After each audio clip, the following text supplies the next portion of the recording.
Teaching पाठशाला और मैं हूं आपके एजुकेटर ज्योति। आज के इस वीडियो में हम बात करने वाले हैं ब्लड फिजियोलॉजी के बारे में।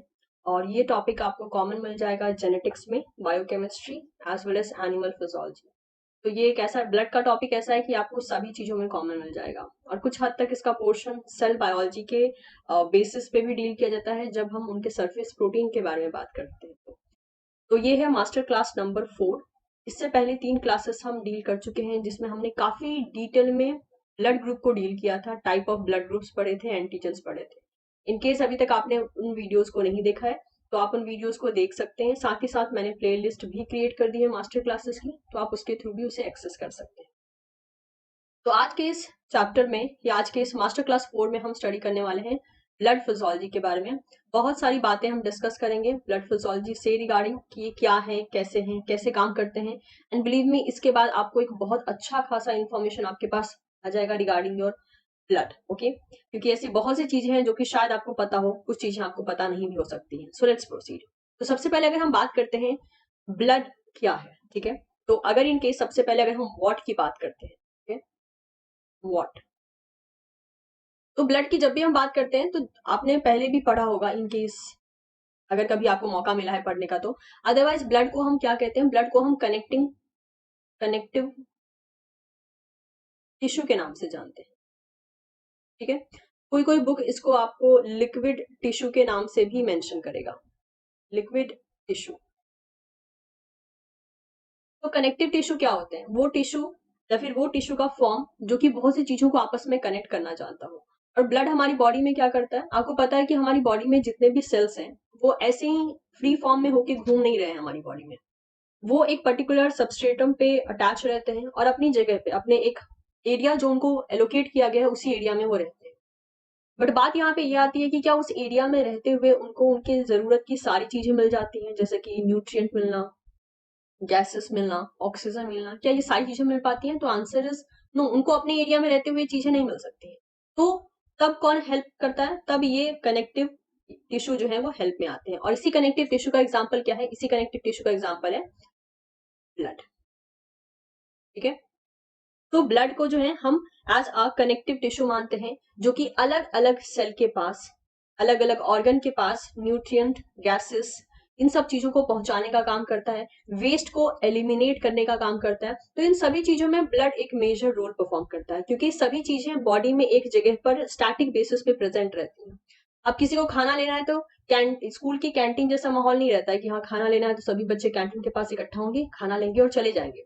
बॉडी के साथ ऐसा नहीं है, बॉडी अपनी बॉडी में जो भी सेल्स हैं, जो भी ऑर्गन्स हैं, वो अपनी जगह पे रहेंगे। वहां तक एक सिस्टम चाहिए जो कि न्यूट्रिएंट को, इसके अलावा गैसेस को, वेस्ट को, इन सबको पहुंचा सके या रिमूव कर सके। और उसी के केसेस में जो है यहाँ ब्लड काम में चले आते हैं। तो ब्लड को इसीलिए कनेक्टिव टिश्यू का नाम दिया गया है, ठीक है। इसे हम लिक्विड टिश्यू भी कहते हैं because it is in the form of a liquid. Fine, तो ये हो गया एक बेसिक डेफिनेशन कि ब्लड क्या होता है और उसका नेचर कैसा होता है। अगर इन केस हम बात करते हैं थोड़े से इसके फंक्शन की, तो यहाँ पे मेंशन करके रखा है कि blood contribute to the homeostasis by transporting oxygen. ये करता क्या है, ऑक्सीजन को ट्रांसपोर्ट करता है बॉडी में, कार्बन डाइऑक्साइड को करता है, न्यूट्रिएंट को करता है, हॉर्मोन्स हो गए, ठीक है, to and from the body part. मतलब कि ये बॉडी के जो सेल्स हैं उसके पास भी पहुंचा सकता है और उनसे ये चीजें लेकर किसी और एरिया में भी पहुंचा सकता है। Okay, it also help to regulate the body temperature. तो यहाँ पे आपको फंक्शन के बारे में मेंशन करके रखा है कि ब्लड एक्चुअल में करते क्या क्या है। तो ये बॉडी के पीएच एंड टेम्परेचर को भी रेगुलेट करते हैं। इसके अलावा दे यूज टू प्रोवाइड प्रोटेक्शन, ठीक है, वो बॉडी को प्रोटेक्शन भी प्रोवाइड करते हैं अगेंस्ट द डिजीज। कैसे प्रोवाइड करते हैं, इन्हीं का एक फॉर्म बनता है जिसे हम बोलते हैं फैगोसाइटिक सेल, जो कि फैगोसाइटोसिस परफॉर्म करते हैं। साथ ही साथ इन्हीं का एक फॉर्म बनता है जिसे हम कहते हैं एंटीबॉडीज। तो ब्लड फिजियोलॉजी में हम बहुत सी चीजों को देखेंगे कि फैगोसाइटिक सेल्स कैसे बनती हैं, एंटीबॉडीज कैसे बनती हैं, ये सभी चीजों के बारे में हम बात करेंगे। तो ये जो एक बॉक्स है, मैंने आपको मेन पॉइंट ऐड किए हैं। ये बॉक्स में आपको बताया जा रहा है कि एक्चुअल में फंक्शंस क्या क्या होते हैं। और तो कुछ फंक्शंस को मैं आपके सामने भी डिफाइन करूंगी और थोड़ा सा इलैबोरेटेड बेसिस पे कि और क्या क्या काम ये कर सकते हैं। बट यस, अभी हमने देखा कि व्हाट इज ब्लड और ब्लड की इंपॉर्टेंस क्या है। तो लगभग जो बॉडी में जो मेजर चीजें हो रही है उन सभी चीजों को ब्लड जो है कंट्रोल करता है, साथ ही साथ हेल्प करता है उन चीजों को प्रॉपर ढंग से रेगुलेट करने में। ओके, ब्लड की स्टडी को हम नाम देते हैं हिमेटोलॉजी, ठीक है। स्टडी ऑफ ब्लड, यानी the branch of science which deals with the study of blood, the blood related disease और ब्लड रिलेटेड एबनॉर्मेलिटीज और regulation, that will be termed as the haematology. इसको हम हिमेटोलॉजी के नाम से जानते हैं। ओके, अब हम बात करते हैं general properties of blood. Blood की कुछ जनरल प्रॉपर्टीज क्या होती है, मतलब हम उनको डिफाइन कैसे करते हैं। हमने एक छोटा सा डेफिनेशन देखा कि ब्लड जो है एक कनेक्टिव टिश्यू का पार्ट है जो कि बहुत से अलग अलग एरिया में ऑक्सीजन न्यूट्रिएंट्स पहुंचाने का काम करता है, वेस्ट के रिमूवल में काम करता है, इसके अलावा बहुत सी चीजों को रेगुलेट करता है। अब हम इसके जनरल प्रॉपर्टी के बारे में बात करते हैं। तो सबसे पहले अगर हम बात करें ब्लड के बारे में, तो इसका कलर कौन सा होता है। कलर की अगर हम बात करते हैं तो इट इज रेड, ठीक है। और ये कलर क्यों होता है, क्योंकि इसके पास एक प्रोटीन पाया जाता है और उसे हम बोलते हैं हीमोग्लोबिन।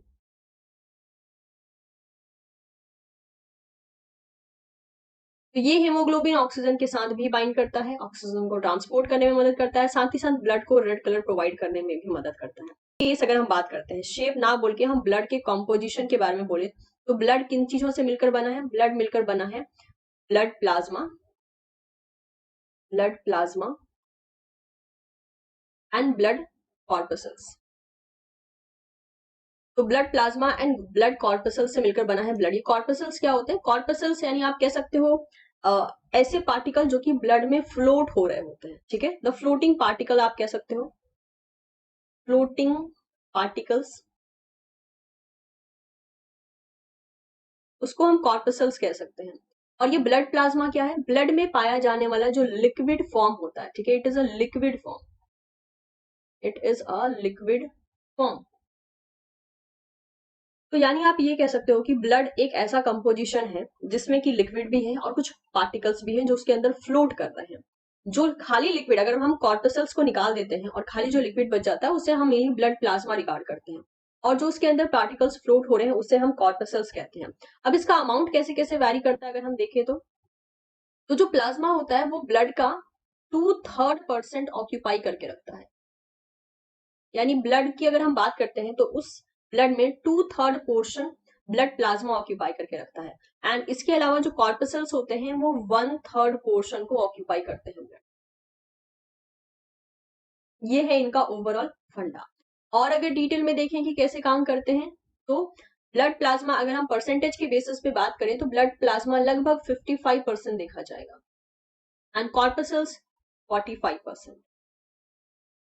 इस तरीके से, मतलब मैंने आपको परसेंटेज में भी बता दिया, मैंने आपको फ्रैक्शन में भी बता दिया कि कितने परसेंट या कितने फ्रैक्शन को ऑक्यूपाई करके रखा है ब्लड के प्लाज्मा ने एंड ब्लड के कॉर्पसल्स ने। ब्लड के पीएच की अगर हम बात करते हैं, पीएच कितना होता है, तो पीएच एक स्टैंडर्ड बेसिस से माना जाता है 7.45 पीएच माना जाता है, ठीक है। लेकिन ये वैरी कर सकता है 7.35 से लेकर 7.45 तक वैरी कर सकता है, और हम इसे अप्रोक्स 7.4 कहते हैं, जो कि क्या हो गया, slightly alkaline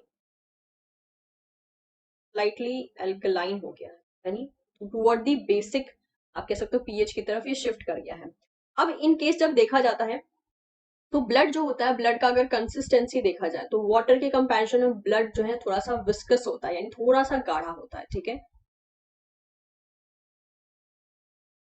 viscous in nature as compare to water. Water के कंपैरिजन में थोड़ा सा विस्कस होगा, यानी थोड़ा सा गाढ़ा होगा। अगर हम पीएच की बात करते हैं तो अगर ये पीएच 7 से कम जाता है या 8 से ज्यादा जाता है, तो मतलब कभी कभी भी अगर ऐसा हो कि कोई हेल्थ कंडीशन के कारण पीएच 7 से कम हो गया या 8 से ज्यादा हो गया, तो दैट इज अ इंडिकेशन कि कुछ गड़बड़ चल रहा है, बॉडी जो है नॉर्मली फंक्शन नहीं कर रही है, स्पेशली ब्लड के मामले में कुछ गड़बड़ चल रहा है। तो इंक्रीज या डिक्रीज होना पीएच का इस पर्टिकुलर पॉइंट से, that is a indication of a certain kind of disease condition और अनहेल्दी कंडीशन। तो ये भी दिमाग में रखना है कि जो बातें बोली गई हैं अगर इसमें से थोड़ा भी फ्लक्चुएशन आता है तो हम ये कंसीडर कर सकते हैं कि यानी कुछ ना कुछ बॉडी में प्रॉब्लम चल रही है, तभी ऐसा होगा। अब हम बात कर लेते हैं ब्लड के फंक्शन के बारे में, ठीक है। फंक्शन के बारे में देखते हैं कि ब्लड का फंक्शनिंग कैसे काम करता है। तो फंक्शन के बारे में अगर हम देखते हैं तो सबसे पहले यहाँ पे आपको ये बात का पता होना चाहिए कि blood is a type of the connective tissue that consist of blood plasma जो कि लिक्विड होता है, प्लस फॉर्म्ड एलिमेंट, वो जो मैंने आपको ब्लड कॉर्पसेल्स कहा उसको हम फॉर्म्ड एलिमेंट भी कहते हैं। उस फॉर्म्ड एलिमेंट में क्या क्या पाया जाता है ये भी हम बात करेंगे, जिसमें कि रेड ब्लड सेल्स चले आते हैं, व्हाइट ब्लड सेल्स चले आते हैं, प्लेटिलेट्स चला आता है। ठीक है, तो ये ब्लड के कॉम्पोजिशन हो गया। मैं अभी इस टॉपिक पे भी आऊंगी, लेकिन उससे पहले जरा सा हम देख लेते हैं कि फंक्शंस क्या क्या है। ओके, तो ये सबसे पहले करता क्या है, इट ट्रांसपोर्ट दी ऑक्सीजन। ठीक है, बॉडी में ऑक्सीजन को पहुंचाता है, carbon dioxide, nutrients, hormones, heat and waste, इन सब चीजों को ट्रांसपोर्ट करने में मदद करता है ब्लड। नेक्स्ट अगर बात करते हैं तो ये बॉडी के पीएच को रेगुलेट करता है, बॉडी के टेम्परेचर को, एंड वाटर कंटेंट जो होता है सेल के अंदर उसे भी ये रेगुलेट करता है। ठीक है, तो ये कुछ इंपॉर्टेंट फंक्शंस हो गए इसके। नेक्स्ट अगर बात करते हैं तो blood protect our body against the blood loss through the clotting. यानी ब्लड में क्या होता है, जब क्लॉट फॉर्म होता है तो ब्लड बहना बंद हो जाता है। कुछ भी इंजरी अगर हुई है, छोटी मोटी या बड़ी सी इंजरी अगर हुई है, तो ब्लड क्लॉटिंग के थ्रू ब्लड का जो लॉस होता है उसे रोका जाता है। And also against the disease through the phagocytic white blood cells and the proteins such as the antibodies, interferons and complement system। तो ब्लड का अगर मतलब इनफॉर्म मतलब फॉर्म की अगर हम बात करते हैं तो फॉर्म बहुत सारे हैं ब्लड के। ठीक है, ब्लड जो है at a time antibodies, blood में ही एंटीबॉडीज भी पाई जाएंगी। ठीक है, इसके अलावा फैगोसाइटिक सेल्स भी पाए जाएंगे। तो ये सारे सेल्स मिलकर क्या करते हैं, हमारी बॉडी को बचाने का काम करते हैं किसी भी पैथोजन से जो हमारी बॉडी के अंदर एंटर करेगा। तो ये सारे कुछ इंपॉर्टेंट फंक्शन हो गए रिगार्डिंग द ब्लड, जो कि बहुत इंपॉर्टेंट है, क्योंकि हम ब्लड फिजियोलॉजी पढ़ रहे हैं तो हमें पता होना चाहिए कि ब्लड क्या है, उसका एक बेसिक नेचर क्या है, उसका फंक्शन क्या है, और उसके अंदर कंपोनेंट कौन से पाए जाते हैं, ये प्रोड्यूस कैसे होता है, इसके हर एक कंपोनेंट काम कैसे करते हैं, ये सारी चीजें हमें पता होनी चाहिए। तो जरा सा हम देखते हैं कि इन ब्लड के कंपोनेंट कौन कौन से हैं। ठीक है, एक बेसिक आइडिया लेते हैं। तो ये रहा एक पिक्चर, आप देख सकते हैं ये जो पिक्चर आपके सामने रखा है, सपोज कीजिए दिस इज अ ब्लड। ठीक है, अब ये ब्लड के अंदर जो व्हाइट वाला पोर्शन है it is regarded as a white blood cells. ठीक है, यानी ब्लड में जो हमने कहा कि ब्लड प्लाज्मा होता है और ब्लड कॉर्पसेल्स होता है, 45% प्लाज्मा होता है यानी लिक्विड होता है, एंड 55% प्लाज्मा होता है that is liquid, and 45% corpuscles होते हैं जो कि फ्लोटिंग पार्टिकल्स होते हैं। उन्हीं फ्लोटिंग पार्टिकल्स में व्हाइट ब्लड सेल्स आ जाते हैं। इसके अलावा प्लेटिलेट्स चले आते हैं, रेड ब्लड सेल्स चले आते हैं। इन सबको मिलाकर 45% आपको कहा गया है लगभग कि ये एज अ कॉर्पसेल्स काम करते हैं। यानी blood is the combination of blood plasma and corpuscles is further divided into white blood cell, platelets and red blood cell. Hope it is clear to everyone. ये बेसिक चीजें जो है वो सभी को समझ में आ गई होगी। अब हम बात करते हैं ब्लड के कंपोजिशन के बारे में, यानी ब्लड में पाया क्या क्या जाता है, क्योंकि ब्लड फिजियोलॉजी में जब हम पढ़ रहे हैं तो हमें पता होना चाहिए एक एक कंपोनेंट के बारे में। तो जैसे कि मैंने आपको कहा था कि ब्लड में ब्लड प्लाज्मा होता है एंड कॉर्पसेल्स होते हैं, लेकिन इसको देखा कैसे जाता है, तो सबसे पहले क्या किया जाता है, कुछ ब्लड सैंपल ले लिया। ठीक है, just for example blood sample ले लिया, ब्लड सैंपल, इसको हमने एक, आप कह सकते हो एंड ऑफ ट्यूब आप लिख सकते हो, एंड ऑफ ट्यूब में आप डाल के इसको सेंट्रीफ्यूज कर सकते हो। ठीक है, सेंट्रीफ्यूज कर लिया आपने इसे। सेंट्रीफ्यूज करने के बाद क्या होगा, आपको जो अमाउंट मिलेगा एपेंड ऑफ ट्यूब में, जो जिसे मेनली आप सेंट्रीफ्यूगेशन मशीन में इस्तेमाल करते हो, तो उसमें आपको 2 या 3 लेयर मिलेगी। ठीक है, वो लेयर कैसे मिलेगी, कुछ इस तरीके से, अगर मैं इसको बनाना चाहूँ, मान लीजिए ये एक ट्यूब है। ठीक है, ये एक ट्यूब है। अब यहाँ पे नीचे की तरफ आपको, आप कह सकते हो एक प्रेसिपिटेशन फॉर्म में या पैलेट फॉर्म में आपको कुछ चीजें दिखेंगी। ठीक है, ये होगा क्या, ये चीज जो होगी वो एक्चुअल में हैवी है, इसीलिए नीचे की तरफ सेटल डाउन हो गई है। इसको कहते क्या है वो अभी मैं बताऊंगी। ये हैवी है इसलिए नीचे सेटल डाउन हो गई है। इसके ऊपर एक पोर्शन पाया जाएगा, इसको हम थोड़ा सा अलग कलर से लेते हैं ताकि थोड़ा सा देखने में आसानी हो। ये जो है यहाँ पर एक पतला सा एक लेयर जैसा बनेगा, ये थोड़ा सा क्या होगा, ये थोड़ा सा लाइट वेटेड होगा, और इसके ऊपर एक और लेयर बनेगी। ठीक है, इसके ऊपर एक और लेयर पाई जाएगी कुछ ऐसे। तो अगर हम बात करें कि इन्होंने इसी फॉर्मेट में क्यों ये लोग जो है मतलब ये सारे के सारे पार्टिकल्स इसी फॉर्मेट में क्यों दिख रहे हैं, क्योंकि ऊपर वाला जो पोर्शन होगा वो थोड़ा सा लाइट वेटेड होगा। ठीक है, ये वाला पोर्शन लाइट है as compare to the downward side, but heavy है as compare to the upper side.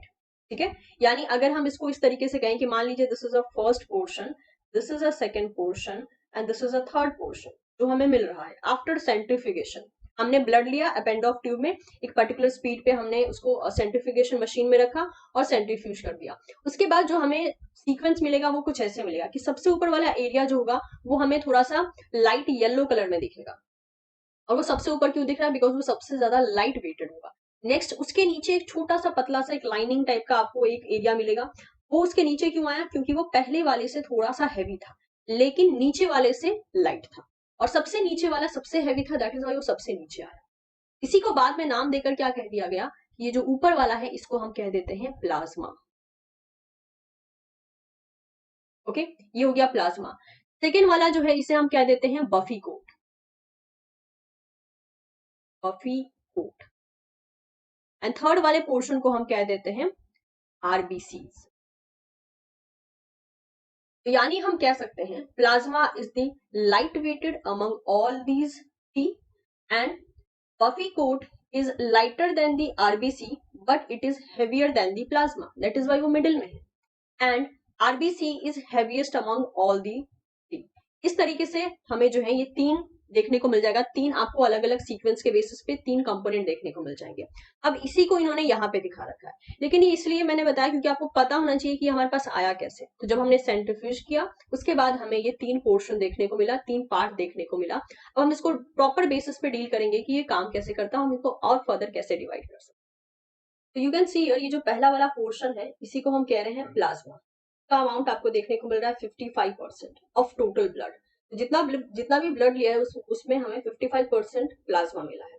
इसके बाद हमें ये जो रेड वाला पोर्शन है सबसे हैवी एरिया में मिल रहा है, जिसको हम थर्ड पार्ट कह सकते हैं, वो कौन सा है? इरिथ्रोसाइट का। इरिथ्रोसाइट को ही हम आरबीसीज कहते हैं, रेड ब्लड कॉर्पसेल्स या रेड ब्लड सेल्स आप कह सकते हैं। ये 45% ऑफ टोटल ब्लड में पाया जाता है, मतलब टोटल ब्लड जो लिया उसका 45% इरिथ्रोसाइट होता है। एंड लेस देन 1% आपको बफी कोट देखने को मिलता है, जिसमें ल्यूकोसाइट्स यानी डब्ल्यूबीसी एंड प्लेटिलेट्स देखने को मिलते हैं। तो इस तरीके से हमने इसको डिवाइड किया है, ऑल ऑफ टोटल। ठीक है, तो plasma, buffy coat and erythrocyte in general हम देखते हैं तो इस तरीके से ये डिवाइड हो जाते हैं। ब्लड में ये तीनों चीजें पाई जाती हैं। नेक्स्ट अगर हम बात करते हैं कि प्लाज्मा में और क्या पाया जाता है, क्या ये सिर्फ लिक्विड है? आंसर इज नो, इसमें बहुत सी चीजें पाई जाती हैं। जैसे कि फॉर एग्जांपल हम हाईलाइट कर लेते हैं थोड़ा सा, इसमें प्लाज्मा प्रोटीन पाई जाती है लगभग 7%। ठीक है, बाकी भी सॉल्यूट्स पाए जाते हैं लगभग 1%। सॉल्यूट्स में हो गया इलेक्ट्रोलाइट्स, ठीक है, न्यूट्रिएंट्स हो गए, वेस्ट हो गए, अदर और भी बहुत से ऐसे एलिमेंट्स हो गए जो कि सॉल्यूट्स में आते हैं। वाटर इसमें 92% पाया जाता है। प्लाज्मा प्रोटीन में भी एल्ब्यूमिन पाए जाते हैं, इम्यूनोग्लोबिन्स पाए जाते हैं, क्लॉटिंग फैक्टर्स पाया जाता है और भी अदर फैक्टर्स पाए जाते हैं। तो अब यहाँ पर बात आती है कि जो हमने प्लाज्मा लिया है उसको हमने टोटल ब्लड का 55% कहा, लेकिन प्लाज्मा जो इकट्ठा हुआ है हमारे पास, क्या हम उसको 100% कह सकते हैं? Yes, this is 100% plasma, yes we can say. तो उस 100% प्लाज्मा में 92% लगभग वाटर देखा है। 90 से लेकर 92 एक रफ एस्टिमेशन होता है कि 90 से लेकर 92% हमें वाटर देखने को मिलेगा। रेस्ट 7% प्रोटीन्स पाए जाएंगे, बहुत सारे प्रोटीन्स पाए जाते हैं प्लाज्मा में जिसे हम प्लाज्मा प्रोटीन कहते हैं। और इसके बाद जो 1% रह गया उसमें बाकी सब चीजें चली आती हैं, इट में भी हार्मोन, इसके अलावा इलेक्ट्रोलाइट्स, न्यूट्रिएंट, वेस्ट, एवरीथिंग इसी में चला आता है। तो ये हो गया 55%। अगर हम उसके बाद बात करते हैं बफी कोट के बारे में, तो बफी कोट में अभी आपने देखा कि यहाँ पर हमें देखने को मिल रहा है कि ल्यूकोसाइट्स पाया जाता है, प्लेटिलेट्स पाया जाता है। ल्यूकोसाइट्स क्या होते हैं? ल्यूकोसाइट्स होते हैं डब्ल्यूबीसी, ठीक है, इसको हम ल्यूकोसाइट्स कहते हैं दूसरे नाम से। ये हो गया व्हाइट ब्लड सेल्स, और इसी में पाए जाते हैं प्लेटिलेट्स। प्लेटिलेट्स का मेन काम क्या होता है? क्लॉटिंग करना। जब भी कोई चोट वगैरह लगती है तो खून को उस एरिया में क्लॉट कर देता है, कोगुलेट कर देता है, या आप कह सकते हो जमा देता है, ताकि ब्लड लॉस रुक जाए। इरिथ्रोसाइट को हम 45% हिस्सा देते हैं और इरिथ्रोसाइट को हम रेड ब्लड सेल्स कहते हैं। ठीक है, तो इरिथ्रोसाइट को हम रेड ब्लड सेल्स के नाम से जानते हैं। यहीं पे एक और क्वेश्चन आता है बच्चों का कि ठीक है ये तो रहा erythrocyte, leucocytes, plasma, everything. Serum क्या होता है? सीरम को हम कैसे बताएंगे? तो अगर हमें सीरम जानना है कि सीरम किसको कहते हैं, तो अगर आप ब्लड प्लाज्मा में से ब्लड प्लाज्मा इसमें से अगर क्लॉटिंग फैक्टर निकाल दो तो वो सीरम बन जाता है। मतलब सीरम अगर हम कहें किसको कहा जाता है, तो ब्लड का प्लाज्मा और क्लॉटिंग फैक्टर, इसको रिमूव कर दोगे ब्लड प्लाज्मा में से, क्लॉटिंग फैक्टर अगर आप हटा दोगे तो वो सीरम कहलाता है। तो ये सारी टर्म्स थे जो कि आपको यहाँ पर एक प्रॉपर ढंग से इस्तेमाल करने हैं। किसके लिए कौन सा टर्म इस्तेमाल होता है, एवरीथिंग। अब मैं इसको थोड़ा सा आपको और ब्रॉड में क्लासिफाई करके दिखाती हूँ। ये तो था कि हमने ठीक है सेंट्रीफ्यूज किया एक ब्लड सैंपल को और हमें ये सारा हिस्सा मिला, लेकिन अब इसको हम प्रॉपर ब्रॉडर बेसिस पे एक बार कैटेगराइज करते हैं कि ये काम कैसे कर रहे हैं। तो ब्लड कंपोजिशन को हम थोड़ा सा और अब डिटेल में देखते हैं, क्योंकि उस डिटेल के बेसिस पे ही हमारा जो कंसेप्ट है वो क्लियर होगा। तो जैसे कि मैंने कहा, ब्लड कंपोजिशन में हमने ब्लड को लिया, सेंट्रीफ्यूज किया, उसके बाद हमें 3 पोर्शन मिले। 3 पोर्शन हमें मिले हैं, लेकिन हम उसको 2 में डिवाइड कर सकते हैं, ठीक है। तो सबसे पहले हम बात करते हैं ब्लड के कंपोजिशन की।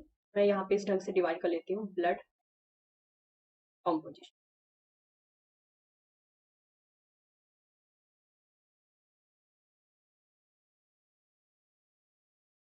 इसको हम डिवाइड करते हैं अब 2 पार्ट में। पहला तो जो मिलता है हमें वो होता है प्लाज्मा।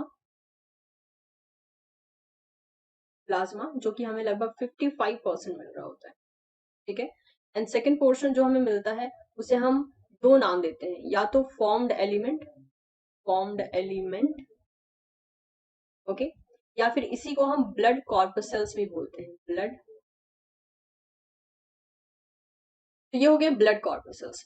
इनका परसेंटेज कितना होता है, इनका होता है 45%। यानी ब्लड कॉर्पसेल्स वही फैक्टर हो गए जो कि फ्लोट हो रहे होते हैं लिक्विड पोर्शन में, जो ब्लड का हमने लिया। अब ब्लड प्लाज्मा की क्या कहानी है, ब्लड प्लाज्मा आगे चल के कैसे डिवाइड होता है। तो देखिए, ब्लड प्लाज्मा में हमें यहाँ पर देखने को मिलता है 5% देखने को मिलता है। 5% आप कह सकते हो, या फिर रुकिए मैं इसको थोड़ा सा और थोड़ा सा ब्रॉड बेसिस, ओके। तो हम यहाँ पे देखेंगे कि इसमें जो मिलता है हमें लगभग 8 to 10% डिजॉल्व सब्सटेंस मिलता है, डिजॉल्व सब्सटेंस, ओके। और बाकी जो बच गया कितना, क्योंकि ब्लड प्लाज्मा को जब हम यहाँ से लेकर चल रहे हैं तो हम इसको 100% लेकर चल रहे हैं, ठीक है। ब्लड जो हमने लिया था, जो भी पोर्शन हमने ब्लड लिया था, मतलब जितना भी ब्लड हमने यहाँ पर लिया, उस ब्लड में से 55% हमें प्लाज्मा मिलता है, 45% हमें फॉर्म्ड एलिमेंट मिलता है। अब वो जो 55% है उसको हम 100% फॉर दिस पर्टिकुलर कंसिडरेशन हम लेंगे। तो 8 to 10% जो होता है, यहाँ पे परसेंट लगाना भूल गई मैं, परसेंट हमें डिजॉल्व सब्सटेंस मिलता है। और बाकी जो हो गया दैट इज 90 to 92%, ये हमें मिलता है वाटर। ये किसके अंदर होता है, ये होता है प्लाज्मा के। अब इस डिजॉल्व सब्सटेंस में आपको क्या क्या देखने को मिलेगा, यहाँ पर आपको देखने को मिलेगा, इसी में जो है आपको आयंस देखने को मिलेंगे, ठीक है। आयंस हो गया, फाइन। आयंस के बाद आपको इसमें हॉर्मोन्स देखने को मिलेगा, सॉल्ट देखने को मिलेगा, प्रोटीन देखने को मिलेगा,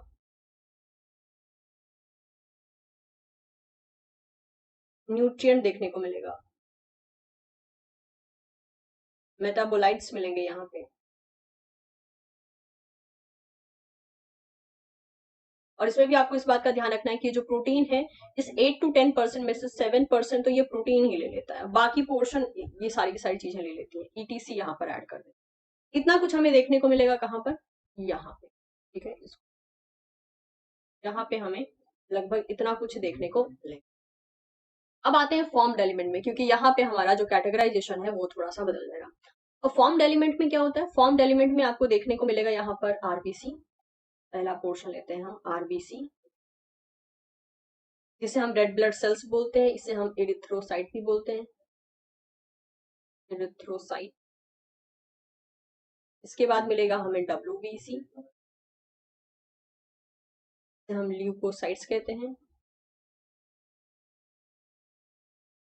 एंड थर्ड मिलेगा हमें प्लेटिलेट।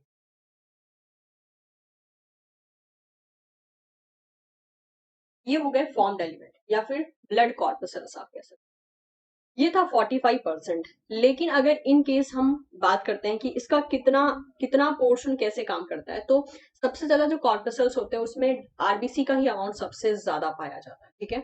अगर हम एक पर्टिकुलर बेसिस पे बात करते हैं कि ये लोग काम कैसे करते हैं, तो आरबीसीज, डब्ल्यूबीसीज एंड प्लेटिलेट्स, इनका फर्दर भी कैटेगराइजेशन हम कर सकते हैं। और वो कैसे कर सकते हैं, बट उससे पहले हमें ये जानना पड़ेगा कि काम क्या करते हैं। आरबीसी के बारे में अगर हम बात करें तो ये ट्रांसपोर्ट में मदद करते हैं, ठीक है। इसका मेजर फंक्शन हो गया ट्रांसपोर्ट। ट्रांसपोर्ट में इनका मेजर फंक्शन हो गया। डब्ल्यूबीसी का किसमें हो गया? डब्ल्यूबीसी का हो गया defence mechanism, defence and immunity आप कह सकते हो। एंड प्लेटलेट्स क्या करता है? क्लॉट फॉर्म करने में मदद करता है, जिसे हम बोलते हैं ब्लड क्लॉटिंग। ये तीन इनके मेजर फंक्शन हो गए। अब ये जो डब्ल्यूबीसी है, आरबीसी और प्लेटलेट्स का तो चलो ये यही एक कैटेगराइजेशन है जो कि काम आता है। डब्ल्यूबीसी को और भी फर्दर कैटेगराइज किया गया है अलग अलग बेसिस में। तो डब्ल्यूबीसी को जब हम क्लासिफाई करते हैं तो इसके दो और फैक्टर चले आते हैं।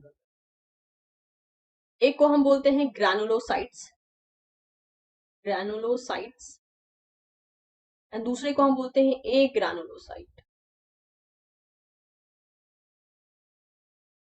ठीक है, ग्रैनुलोसाइट्स हो गए ए ग्रैनुलोसाइट्स। ये इस बात पे डिपेंड करता है जिस ग्रैन्यूल्स की हम बात कर रहे हैं वो प्रेजेंट है एक में और एक में एब्सेंट है। अब यहाँ पे ग्रैनुलोसाइट्स में चले आते हैं सबसे पहले न्यूट्रोफाइल्स, न्यूट्रोफिल्स कह सकते हो आप। नेक्स्ट चले आते हैं यहाँ पर बेसोफिल्स,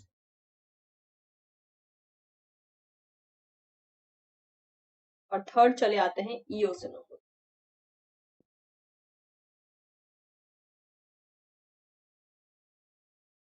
एक ग्रैनुलोसाइट्स में चले आते हैं यहाँ पर आपके लिम्फोसाइट्स, लिम्फोसाइट्स, एंड नेक्स्ट चला आता है आपके पास मोनोसाइट।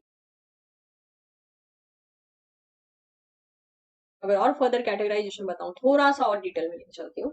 लिम्फोसाइट्स ही आगे चल के दो टाइप में बदलते हैं। एक को हम कहते हैं B lymphocyte, B lympho, and दूसरे को हम बोलते हैं T lymphocyte. Okay, next monocyte ही आगे चल के जब डेवलप होता है, जिस टिश्यू में डेवलप हो रहा होता है उसी के अकॉर्डिंग ये किस में बदल जाता है? मैक्रोफाज में। तो देखिए कहां से चीजें चली थी। ठीक है, हमने जो है फॉर्म्ड एलिमेंट के बारे में बात की, आरबीसी डब्ल्यूबीसी प्लेटलेट्स के बारे में बात किया। डब्ल्यूबीसी की दो कैटेगरी होती है, granulocytes and A granulocytes. Granulocytes में न्यूट्रोफिल्स चले आते हैं, बेसोफिल्स, इओसिनोफिल्स। ए ग्रैनुलोसाइट्स में लिम्फोसाइट्स एंड मोनोसाइट चले आते हैं। लिम्फोसाइट को फर्दर कैटेगराइज किया गया है B lymphocyte and T lymphocytes में। And monocytes tissue specific basis पे माइग्रेट होते हैं और खुद को कन्वर्ट करते हैं मैक्रोफाज में। मैक्रोफाज फैगोसाइटिक सेल्स के रूप में देखे जाते हैं। अब अगर आप ध्यान देंगे तो जब हम इम्यूनोलॉजी पढ़ते हैं तो हम इसी डब्ल्यूबीसी के बारे में पढ़ते हैं। ये जितने भी आपने कैटेगराइजेशन देखे, सारे के सारे सेल्स इम्यून सिस्टम के बहुत इंपॉर्टेंट पार्ट माने जाते हैं। ये सारे सेल्स हमें बहुत सी भयानक बीमारियों से बचाने का काम करते हैं। आज के टाइम अगर हम हेल्दी हैं, डिस्पाइट ऑफ द फैक्टर कि हमारे आसपास बहुत ही भयानक तरीके के पैथोजेनिक बैक्टीरिया एंड वायरसेस हैं, और आज के टाइम अगर हम हेल्दी हैं तो कहीं ना कहीं डब्ल्यूबीसी का यहाँ पर रोल देखने को मिलता है। मेक श्योर ये जो ग्रैनुलोसाइट्स हैं एंड ए ग्रैनुलोसाइट्स हैं, इनका बहुत इंपॉर्टेंट रोल आपको तब देखने को मिलेगा जब इम्यूनोलॉजी आप पढ़ते हो। वहां पे एक एक तरीके से इनके फंक्शंस को डिफाइन किया जाता है, लेकिन यस ये सारे ब्लड का ही पार्ट है। ओके, और अगर थोड़ा सा डिटेल में और बताऊं तो जो 20 लिम्फोसाइट होता है, अगर आपको पता है तो अच्छी बात है, नहीं पता है तो मैं यहाँ बता देती हूँ। ये जो बी लिम्फोसाइट है, जब ये किसी एंटीजन को इनकाउंटर करता है, एंटीजन बोले तो कोई भी फॉरेन सब्सटेंस, ठीक है, किसी भी फॉरेन सब्सटेंस को या एंटीजन को जब ये इनकाउंटर करता है तो ये अपना एक डिफरेंशिएटेड फॉर्म लेता है। डिफरेंशिएटेड फॉर्म यानी एक ढंग से इसका प्रमोशन हो चुका है, यानी ये एक और नया फॉर्म ले लेता है जो कि और भी ज्यादा हाईली फंक्शन होता है। उसे हम बोलते हैं सॉल्युबल बी लिम्फोसाइट, जिसे हम नाम देते हैं प्लाज्मा सेल्स। ठीक है, इसको ब्लड प्लाज्मा से कंफ्यूज नहीं करना है, इसको हम कहते हैं प्लाज्मा सेल्स। यही प्लाज्मा सेल्स हमारी बॉडी में एंटीबॉडी प्रोड्यूस करने का काम करते हैं। एंटीबॉडी, जो भी हमारी बॉडी में पैथोजन अटैक करेंगे उसके लिए ये एंटीबॉडी का प्रोडक्शन होता है। तो जब मैंने ब्लड ट्रांसफ्यूजन या ब्लड का टाइप पढ़ाया था तो मैंने उसमें बताया था कि कुछ ऐसे ब्लड ग्रुप हैं जिनके प्लाज्मा में एंटीबॉडी नहीं पाई जाती है। तो बच्चों का ये पूछना था कि मैम फिर उनकी बॉडी फाइट कैसे करती है। तो देखिए, प्लाज्मा में, ब्लड प्लाज्मा में जो पाए जाने वाले एंटीबॉडीज की हम बात करते हैं उसको हम ब्लड ग्रुप के स्पेसिफिसिटी में बात करते हैं, लेकिन ये नहीं भूलना है कि ब्लड में जो है बी लिम्फोसाइट्स भी प्रेजेंट हैं, जो कि 45% जो चीजें हैं जिसे हम ब्लड कॉर्पसेल्स कह रहे हैं, उनमें से ही एक टाइप आएगा बी लिम्फोसाइट जो कि एंटीबॉडीज प्रोड्यूस करेगा। ये एंटीबॉडीज हमारी बॉडी में प्रेजेंट रहेगी और पैथोजन से फाइट करेगी। तो इसका मतलब ये नहीं होता है कि जिस इंडिविजुअल के ब्लड ग्रुप के अगेंस्ट में कोई एंटीबॉडी नहीं है मतलब उसकी बॉडी में एंटीबॉडी ही नहीं है, ऐसा आप नहीं कंसीडर कर सकते हैं। जब बोला जाए जैसे कि ए बी ब्लड ग्रुप के लिए हम कहते हैं कि उनके प्लाज्मा में उनके ब्लड के अपोजिट एंटीबॉडीज नहीं पाई जाती हैं। तो लोग ये समझ लेते हैं कि शायद उनमें एंटीबॉडीज ही नहीं पाई जाती हैं, बट अगर ऐसा होता तो वो ए बी ब्लड ग्रुप वाले इंडिविजुअल जो है उनका तो जीना ही मुश्किल हो जाता। तो ऐसा नहीं है कि ब्लड प्लाज्मा में अगर नहीं पाई जाती है तो मतलब पाई ही नहीं जाती है, बिकॉज ब्लड प्लाज्मा ये रहा, राइट। ये है ब्लड प्लाज्मा जो कि लिक्विड पोर्शन है। और हम ये जो बी लिम्फोसाइट की बात कर रहे हैं वो तो हम बात करें ब्लड कॉर्पसल्स के बारे में। तो ये वाली जो एंटीबॉडीज होती हैं, इनका मेजर काम होता है कि भाई बाहर से जो पैथोजन वायरसेस हमारी बॉडी में एंटर कर रहे हैं उसके लिए अटैक करने का। और यहाँ जो ब्लड प्लाज्मा में जो एंटीबॉडी पाई जाती है वो ब्लड एंटीजन जो होता है उसके स्पेसिफिक में पाई जाती है, मतलब अपोजिट में पाई जाती है। और उनका काम सिर्फ ब्लड एंटीजन के साथ रिएक्ट करने का होता है और किसी के साथ रिएक्ट करने का नहीं होता है, वो भी जब अपोजिट ब्लड ग्रुप उनको मिलता है। तो that is a big difference. इसके बीच में कंफ्यूजन ना क्रिएट करें आप लोग, अदरवाइज कंसेप्ट जो है और ज्यादा गोल गोल घूमता रह जाएगा, ठीक है।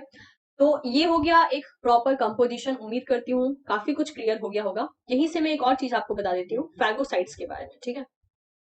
ओके, तो फैगोसाइट्स के बारे में जब हम बात करते हैं तो न्यूट्रोफिल्स, ठीक है, न्यूट्रोफिल्स, ये स्टार लगाती हूँ, न्यूट्रोफिल्स हो गया, इओसिनोफिल्स हो गया, मैक्रो और मोनोसाइट्स हो गए, ये सब मिलकर एज अ आप कह सकते हो फैगोसाइटिक सेल की तरह काम करते हैं। फैगोसाइटिक सेल का मतलब क्या होता है कि ऐसा सेल जिसका लाइफ खत्म हो चुका है या फिर वो डैमेज हो चुका है और वो रिपेयर नहीं हो रहा है, तो उसको ये इनगल्फ कर जाते हैं, सीधी सी भाषा में कहें तो खा जाते हैं, ठीक है। और उनका डिग्रेडेशन करवा देते हैं, बॉडी से एलिमिनेशन हो जाता है। तो ये जो तीनों के सामने मैंने जो स्टार लगाया है वो फैगोसाइटिक सेल की तरह भी काम करते हैं। और इसीलिए हमने कहा कि ये डिफेंस मैकेनिज्म में बहुत इंपॉर्टेंट रोल प्ले करते हैं। तो हम यहाँ पे लिख देते हैं डिफेंस प्लस इम्यून। होप ये जो कंपोजिशन है आई थिंक आपको समझ में आया होगा कि चीजें किस कैटेगरी में कौन सी चीजें जो है फॉल होंगी। अच्छा गाइस, एक और इम्पोर्टेंट पॉइंट है। अगर मैं आपसे ये पूछूं कि ब्लड में सबसे ज्यादा अमाउंट किसका मिलता है, ठीक है, अगर मैं बात करूं ब्लड में हाईएस्ट अमाउंट में क्या पाया जाता है, हाई अमाउंट किसका होता है, तो आपका आंसर क्या होगा? वेरी ऑब्वियस, हाई अमाउंट में आपको देखने को मिलता है प्लाज्मा, जिसका कितना परसेंट होता है, जो कि होता है 55% ऑफ टोटल ब्लड। लेकिन अगर मैं बात करती हूँ कि ब्लड कॉर्पसल्स में हाईएस्ट अमाउंट किसका होता है, ब्लड कॉर्पसल्स में हाईएस्ट अमाउंट किसका होता है, हाई अमाउंट, तो आपका आंसर क्या होगा? दैट इज आर, ठीक है। आई थिंक मेरे पीछे जो है थोड़ी सी छूट गई है। तो ब्लड कॉर्पसल्स में जो हाईएस्ट अमाउंट पाया जाएगा वो होगा आरबीसी का। और नॉर्मल पूरे के पूरे ब्लड की बात करें तो उसमें प्लाज्मा का जो है अमाउंट सबसे हाईएस्ट पाया जाता है। अगर हम बात करते हैं आरबीसी का, तो जो ब्लड कॉर्पसल्स है अगर हम उसको 100% कंसीडर करते हैं तो जो आरबीसी है उसको आपको देखने को मिलेगा 95 to 98% जो प्रेजेंट रहता है वो होता है आरबीसी, इसलिए हाईएस्ट का परसेंटेज देखा जाता है ब्लड कॉर्पसल्स में। अब हम थोड़ा सा डिटेल में डिस्कशन करते हैं regarding the blood plasma, platelets के अलावा आरबीसी एंड डब्ल्यूबीसी, इनके बारे में थोड़ा सा डिटेल डिस्कशन करते हैं। अभी तो हमने इसका सिर्फ क्लासिफिकेशन समझा है। ब्लड प्लाज्मा की बात करते हैं तो इसका ओवरऑल पहले प्रॉपर्टी देख लेते हैं। तो सबसे पहले अगर हम बात करें तो इनका कलर जो है पेल येलो होता है, ठीक है। पेल येलो कहने का मतलब हो गया जो स्ट्रॉ कलर होता है कुछ वैसा ही देखने को मिलता है। इसके अलावा इसका नेचर एल्कलाइन होता है, ठीक है। और मिक्सचर की अगर हम बात करते हैं, फ्लूइड की हम बात करते हैं, तो ये होमोजेनस हो। होमोजेनस का मतलब क्या होता है? जहां पे बहुत सी चीजें मिक्स रहती हैं, फाइन। अब इसमें जो परसेंटेज पाया जाता है ये बताया गया था आपको 92% आपको इसमें वाटर देखने को मिलेगा, अगर जब हम प्लाज्मा को 100% कंसिडर करते हैं। रेस्ट अगर हम बात करें तो 7% आपको यहाँ पर प्लाज्मा प्रोटीन देखने को, प्लाज्मा प्रोटीन्स, ओके।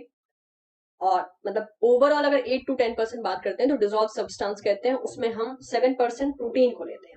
अब प्रोटीन में भी जो है 4 कैटेगरी डिवाइड कर दी गई है, या प्रोटीन की बहुत सी कैटेगरीज होती हैं जो यहाँ पे डिवाइड की गई है। वन बाय वन देखते हैं कि वो प्रोटीन क्या है और कैसे काम करते हैं।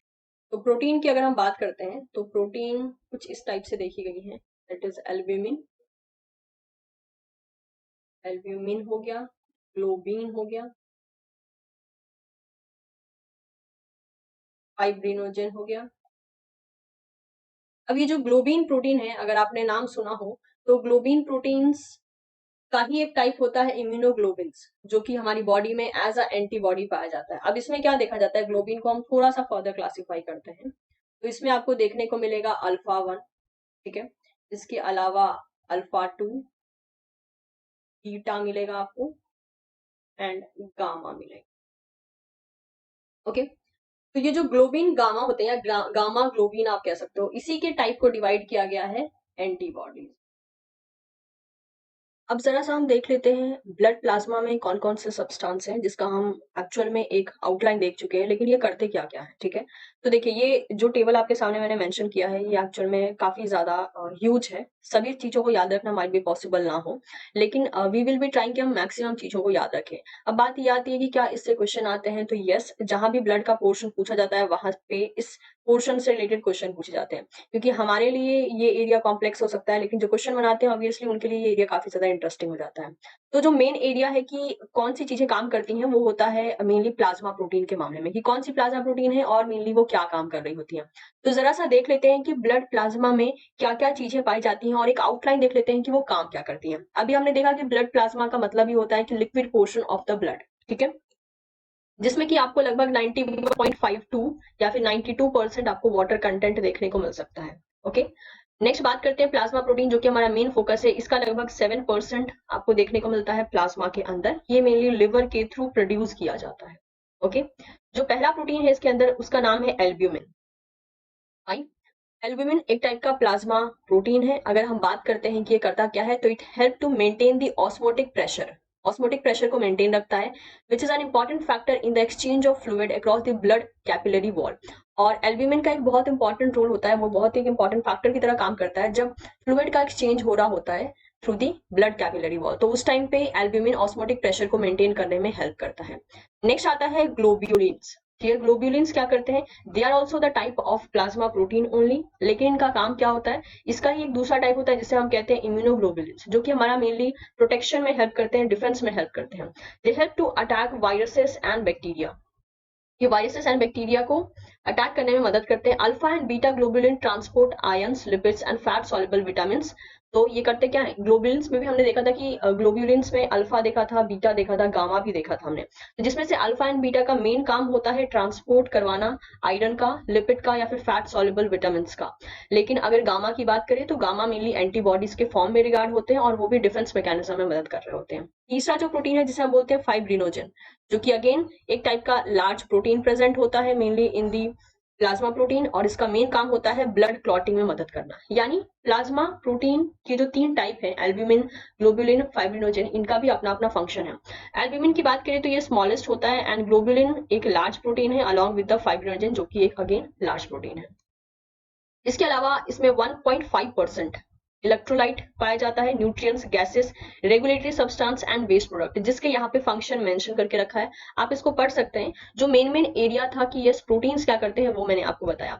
अब इलेक्ट्रोलाइट्स की अगर हम बात करते हैं, तो इलेक्ट्रोलाइट्स में आपको देखने को मिल सकता है बहुत से पॉजिटिवली चार्ज कैटायन, जैसे कि हो गया sodium, potassium, calcium, magnesium. Negatively charge anions में चले आते हैं chlorine, HPO4-2, SO4-2 and HCO3-1। ठीक है, इनका काम क्या होता है, ये मेंटेन करके रखते हैं ऑस्मोटिक प्रेशर को, और बहुत ही इंपॉर्टेंट रोल प्ले करते हैं एक सेल को प्रॉपर ढंग से फंक्शन करवाने में। न्यूट्रिएंट की बात करते हैं कि न्यूट्रिएंट्स कौन से पाए जाते हैं प्लाज्मा प्रोटीन में, there are so many nutrients like the amino acids, glucose, fatty acid, glycerol, vitamin, minerals. ठीक है, इनका मेन काम होता है एक सेल को प्रॉपर ढंग से फंक्शन करवाना, ग्रोथ करवाना और उसका डेवलपमेंट करवाना। गैसेस की बात करें तो ऑक्सीजन देखने को मिलता है, कार्बन डाइऑक्साइड, नाइट्रोजन। ऑक्सीजन का मेनली काम होता है प्रॉपर ढंग से सेलुलर फंक्शन को रेगुलेट करना। कार्बन डाइऑक्साइड जो होता है वो ब्लड के पीएच को रेगुलेट करता है। N2 का फंक्शन अभी तक नोन नहीं देखा गया है।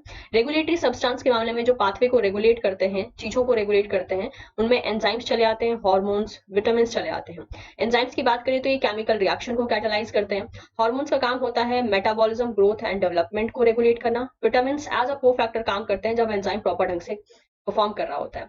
वेस्ट प्रोडक्ट के मामले में ये कैरी करता है यूरिया, यूरिक एसिड, क्रिएटिनिन, इसके अलावा बिलीरुबिन हो गया, अमोनियम हो गया। ठीक है, क्रिएटिन हो गया, क्रिएटिनिन हो गया, इन सबको ये कैरी करता है। और इनका काम क्या होता है, most are break down product of the protein metabolism that are carried by the blood to the organ of the excretion. तो जो ब्लड है इन सारे वेस्ट प्रोडक्ट को लेकर जाता है ऐसे ऑर्गन के पास जो कि इसको एक्सक्रीट करके निकाल देगा बॉडी से। और इस तरीके से हमने देखा कि प्लाज्मा में कौन कौन सी चीजें पाई जाती हैं और वो काम कैसे करती हैं। अब यहाँ से जो क्वेश्चन बन सकता है मेनली अगर देखा जाए, वेट अ मिनट, यहाँ से जो मेनली क्वेश्चन बनता है वो कौन सा हो सकता है, तो देखिए सबसे पहला क्या हो सकता है कि इसका सीक्वेंस कैसे पाया जाता है, यानी ब्लड प्लाज्मा में जो चीजें देखी जाती हैं लाइक प्रोटीन हो गया, सॉलिड्स हो गया, उनका एक्चुअल में नंबर कैसे होता है। तो अगर नंबर लेना चाहे या फिर परसेंटेज के बेसिस पे देखना चाहे तो सबसे पहले वाटर का कंटेंट सबसे हाईएस्ट होता है, तो हम कुछ ऐसे लगा देंगे, ठीक है। इसके बाद प्रोटीन का कंटेंट होता है जो कि लगभग 7% होता है, एंड लास्ट में जो प्रेजेंट है दैट इज अदर सॉलिड्स। तो क्वेश्चंस की बात करते हैं तो कैसे भी क्वेश्चंस चले आ सकते हैं, ऐसे भी बना के जा सकते हैं, ठीक है। इसके अलावा जो प्रोटीन्स हैं उसके बेसिस पे भी आ सकते हैं कि इनका फंक्शन क्या है, तो फंक्शंस को अच्छे से याद रखना है। इसके अलावा जो इस तरीके से हमने बताया इंक्रीजिंग ऑर्डर डिक्रीजिंग ऑर्डर में कि सबसे ज्यादा क्या पाया जाता है, सबसे कम क्या पाया जाता है। तो ये रही कहानी प्लाज्मा फैक्टर की, या फिर आप कह सकते हो कि प्लाज्मा का जो पोर्शन ब्लड के अंदर प्रेजेंट होता है जिसे मेनली हम लिक्विड कहते हैं। और ये टोटल आरबीसी जो हम ले रहे होते हैं, सॉरी टोटल जो ब्लड ले रहे होते हैं उसका 55% प्लाज्मा पाया जाता है जो कि एक लिक्विड पोर्शन है। फाइन। तो आरबीसी को हम रेड ब्लड कॉर्पसल्स या रेड ब्लड सेल्स के नाम से भी जानते हैं। और इसने अगर अगर बात करूं तो इसने ऑक्यूपाई करके रखा है, अगर 100% बेसिस पे बात करें ब्लड कॉर्पसल्स में, ठीक है, ब्लड कॉर्पसल्स की अगर हम बात करते हैं,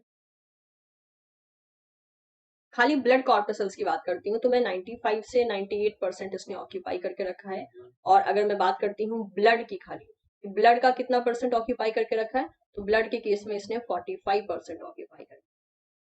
ओके, अब हम बात करते हैं इसके ओवरऑल फीचर्स के बारे में। तो इसका जो शेप होता है वो बाई कॉनकेव है, पिक्चर आपके सामने लगा रखी है, बाई कॉनकेव शेप का होता है। okay? तो this is a surface view ये वाला, और this is a sectional view. तो साइड से कुछ ऐसा दिखेगा और ऊपर की तरफ से कुछ इस तरीके से आपको देखने को मिलेगा। इसका कलर जो है वो होगा रेड। रेड कलर ऑलरेडी बता चुकी हूँ क्यों होगा, क्योंकि इसके पास एक प्रोटीन होता है मेनली जिसे हम कहते हैं हेमोग्लोबिन। वो प्रोटीन मदद करता है ऑक्सीजन को भी कैरी करने में, साथ ही साथ रेड कलर भी प्रोवाइड करता है आरबीसी। इसके पास न्यूक्लियस नहीं होता, मतलब कि अगर हम बात करते हैं मेच्योर आरबीसी की, मेच्योर आरबीसी के पास न्यूक्लियस नहीं है, नो न्यूक्लियस। तो अगर हम बात करें फिर ये हेमोग्लोबिन जो कि प्रोटीन है वो आरबीसी के अंदर ही जब बन रही है तो ये बनी कैसे, तो जब ये मेच्योरेशन के प्रोसेस में था, यानी जब ये इमेच्योर आरबीसी था उसी टाइम पे हेमोग्लोबिन का फॉर्मेशन, ठीक है। तो इस वजह से जो है देखा जाता है कि आगे चल के जब ये मेच्योर होता है तो उसमें कोई भी न्यूक्लियस नहीं पाया जाता है, not even and no organelles, no organelles, कोई ऑर्गेनेलीज नहीं पाई जाती है और न्यूक्लियस भी नहीं पाया जाता। नेक्स्ट अगर हम बात करते हैं इसके सेल्फ लाइफ की या फिर इसका लाइफ स्पैन की अगर हम बात करें तो जो लाइफ होती है इसकी वो देखी जाती है 120 डेज की। इसके बाद जो है आरबीसी का डिस्ट्रक्शन हो जाता है। लेकिन याद रखना है कि जो डिस्ट्रक्शन होता है तो ऐसा नहीं है कि बॉडी में आरबीसी की कमी हो जाती है, क्योंकि जो डिस्ट्रक्शन होता है, destruction of RBC of RBCs are equals to the formation of new RBC, ठीक है। जो फॉर्मेशन होता है न्यू आरबीसी का वो इसके बराबर ही होता है, इसलिए दोनों को बैलेंस करना बहुत ही आसान हो जाता है। दूसरी बात ये आती है कि इसका सेल्फ लाइफ 120 डेज ही क्यों है, उसके बाद क्या होने लगता है, इसका डिग्रेडेशन होता है। और डिस्ट्रक्शन में या डिग्रेडेशन में जो सेल्स हेल्प करते हैं वो होते हैं मैक्रोफाज।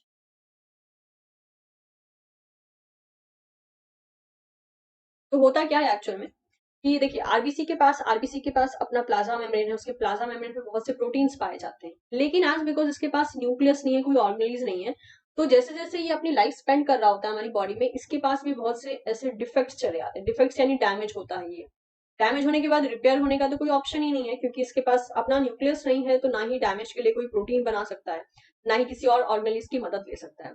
तो इस पे जो भी डैमेजेस होते हैं वो एज इट इज इसी पे रह जाते हैं, वो इरेज नहीं किए जा सकते या फिर वो ठीक नहीं किए जा सकते। और जैसे जैसे ये ब्लड में सर्कुलेट होता रहता है, माइनर माइनर गलतियां या माइनर माइनर रिपेयर वाला पोर्शन ना होने के कारण, या फिर आप कह सकते हो माइनर डैमेजेस इकट्ठा हो के बहुत सारे डैमेज का रीजन बन जाता है। और वो जो डैमेज बनता है उसकी वजह से ये देखा जाता है कि इनकी लाइफ जो है 120 डेज से ज्यादा की नहीं हो पाती है, और 120 डेज के बाद जो है इनका मेनली डिस्ट्रक्शन देखने को मिल जाता है। इसीलिए हमने इसको इस तरीके से देखा, क्योंकि न्यूक्लियस जब है नहीं तो रिपेयर का मैकेनिज्म यहाँ पे चलेगा नहीं। आज बिकॉज इनके पास कोई न्यूक्लियस नहीं होता, इसलिए इनके पास कुछ खास मेटाबॉलिक एक्टिविटी नहीं देखी जाती, तो they are not having any metabolic activity, और ना ही ये रिप्रोड्यूस करते हैं। इनका डायरेक्टली या तो फॉर्मेशन होता है एज वेल एज डिस्ट्रक्शन हो रहा होता है। अब अगर हम इनके नंबर के बारे में बात करें, ठीक है, इनके नंबर के बारे में अगर हम देखते हैं, तो अगर हम मेल्स में बात करें कि कितना पाया जाता है, तो मेल्स में इसका अमाउंट आपको लगभग 5.4 मिलियन देखने को मिलेगा। तो 5.4 मिलियंस में देखने को मिलेगा। अगर आप एक म्यूअल ऑफ यानी माइक्रोलीटर ऑफ ब्लड लेते हो तो वहां पे इसका अमाउंट आपको 5.4 मिलियन देखने को मिल सकता है। लेकिन यही केस अगर मैं फीमेल्स के बारे में बात करती हूँ, तो फीमेल्स के केस में ये चला आएगा 4.8 मिलियन अप्रोक्स। अब ये भी रीजन होता है कि मेल्स में इनका अमाउंट ज्यादा क्यों है, इनका नंबर ज्यादा क्यों है, फीमेल्स में कम क्यों है। तो देखिए, देखा ये गया है कि आरबीसी के प्रोडक्शन में जो टेस्टोस्टेरोन हार्मोन होता है उसका बहुत इंपॉर्टेंट रोल देखा जाता है। और अगर हम टेस्टोस्टेरोन की बात करें तो टेस्टोस्टेरोन मेल्स में ज्यादा पाए जाते हैं और फीमेल्स में उनका नंबर कम होता है, या आप बोल सकते हो क्वांटिटी कम होता है। इसके कारण टेस्टोस्टेरोन ज्यादा होने के कारण मेल्स में आरबीसी के प्रोडक्शन में ज्यादा मदद करते हैं, और फीमेल में उन्हीं का नंबर, टेस्टोस्टेरोन का नंबर काफी कम पाया जाता है। तो इसकी वजह से अगर कंपैरेटिव बेसिस पे बात करें तो फीमेल में टेस्टोस्टेरोन का नंबर कम होता है या टेस्टोस्टेरोन का अमाउंट कम होता है, जिसकी वजह से जो प्रोडक्शन होना चाहिए आरबीसी का उसमें थोड़ी सी कमी आ जाती है। क्योंकि अगर हम कह रहे हैं कि टेस्टोस्टेरोन मदद कर रहा है आरबीसी के प्रोडक्शन में, तो वो मेल्स के केस में ज्यादा पाया जाता है, हेंस वो ज्यादा मदद करता है।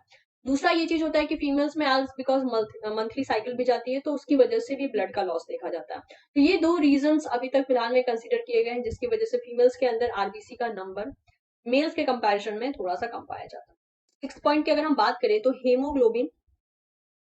हेमोग्लोबिन का भी प्रोडक्शन आरबीसी के अंदर ही होता है। लेकिन याद रखना है, haemoglobin is a type of protein, oxygen को कैरी करने वाला प्रोटीन है। साथ ही साथ ये रेड ब्लड, हम इसको यहाँ पे लिख सकते हैं oxygen carrying protein, oxygen carrying protein.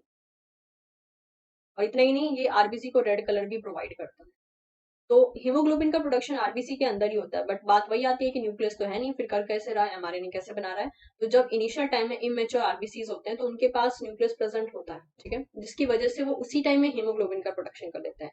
जब वो आगे चल के जब देखा जाता है कि yes somehow they are getting mature, उस टाइम पे वो लूज कर देते हैं अपने न्यूक्लियस को, इसीलिए पहले ही हेमोग्लोबिन का प्रोडक्शन वहां पे प्रॉपर ढंग से देखने को मिल जाता है। इसके अलावा आरबीसी के सरफेस के ऊपर एबीओ ब्लड ग्रुप के लिए एबीओ एंटीजेंस भी पाए जाते हैं, जो कि एक्चुअल में ब्लड ग्रुप को डिफाइन करते हैं। ब्लड ग्रुप, वो ब्लड ग्रुप ए बनेगा, ठीक है, बी बनेगा, ए बी होगा या फिर ओ होगा। इन सब चीजों को डिफाइन करने में मदद करता है आरबीसी के सरफेस के ऊपर प्रेजेंट एंटीजन। जो एंटीजन होता है उसी के अकॉर्डिंग ब्लड ग्रुप भी देखा जाता है। ये कुछ मेजर फंक्शंस थे कि कौन सी चीज कैसे काम कर रही है, ओवरऑल जो इनके फीचर्स होते हैं ये हमने इस तरह से देख लिया। अब हम बात करते हैं डब्ल्यूबीसी के बारे में कि वो कैसे फंक्शन करते हैं और उनके बारे में क्या क्या प्रॉपर्टीज हैं, जो कि काफी ज्यादा फेमस। अब डब्ल्यूबीसी के बारे में हम बात कर लेते हैं। डब्ल्यूबीसी की अगर साइज की बात करें तो ये लार्ज होता है, लार्ज देन आरबीसी। आरबीसी के कंपैरिजन में ये लार्ज पाया जाता है। साथ ही साथ इसके पास न्यूक्लियस भी होता है, दे आर न्यूक्लिएटेड सेल्स, ठीक है, these are your nucleated cells. Nucleus भी यहाँ पाया जाता है। ये कलरलेस होते हैं, इनके पास कोई कलर नहीं होता है, they are colourless cells, okay. इनका मेन रोल होता है डिफेंस मैकेनिज्म में, defence and immunity, defence and immunity, इसमें इनका मेजर रोल देखा जाता है। अगर हम इसके नंबर की बात करें कि एक हेल्दी टिश्यू में ये कितने नंबर में पाए जा सकते हैं, तो ये 5,000 से लेकर 10,000 तक पाए जा सकते हैं।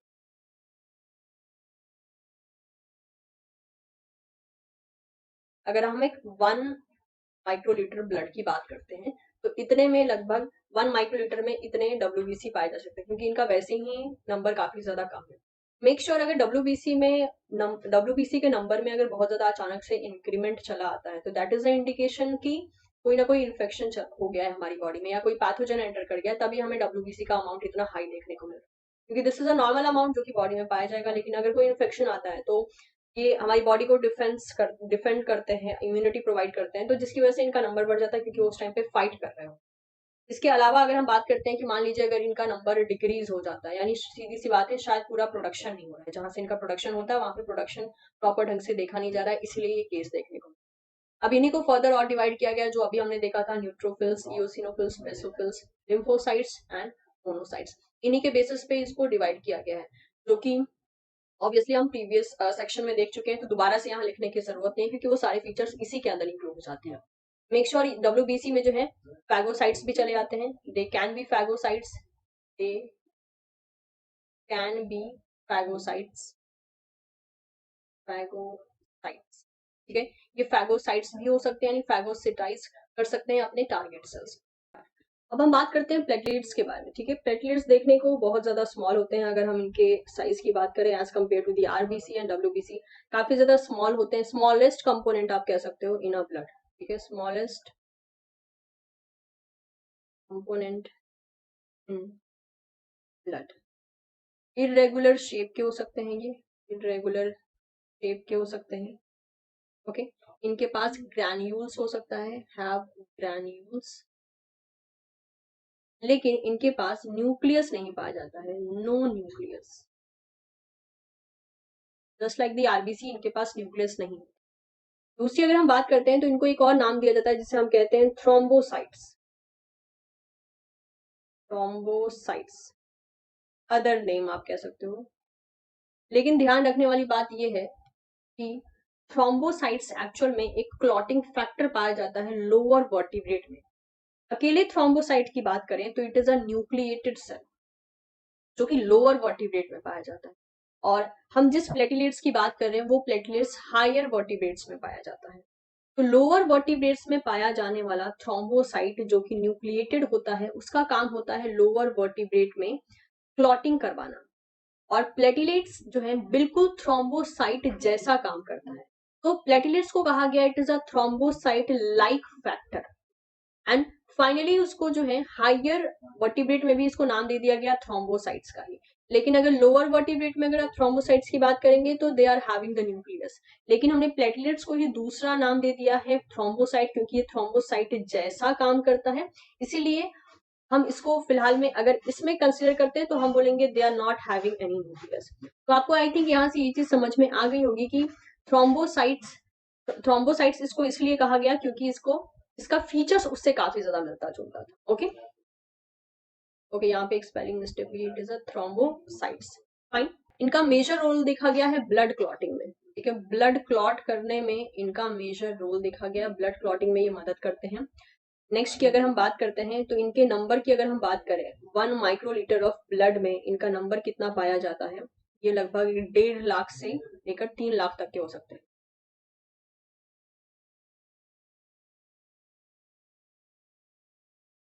इतना इनका नंबर हो सकता है, ठीक है, नंबर इतना हो सकता है। एक हेल्दी टिश्यू की अगर हम बात करते हैं, अगर इनकी लाइफ की बात करते हैं तो इनकी लाइफ लगभग आप देख सकते हो 5 to 9 डेज के अप्रोक्स में देखी जाती है। इतने डेज में जो है इनका लाइफ होती है, इतने दिन के लिए वो बॉडी में सर्कुलेट कर सकते हैं।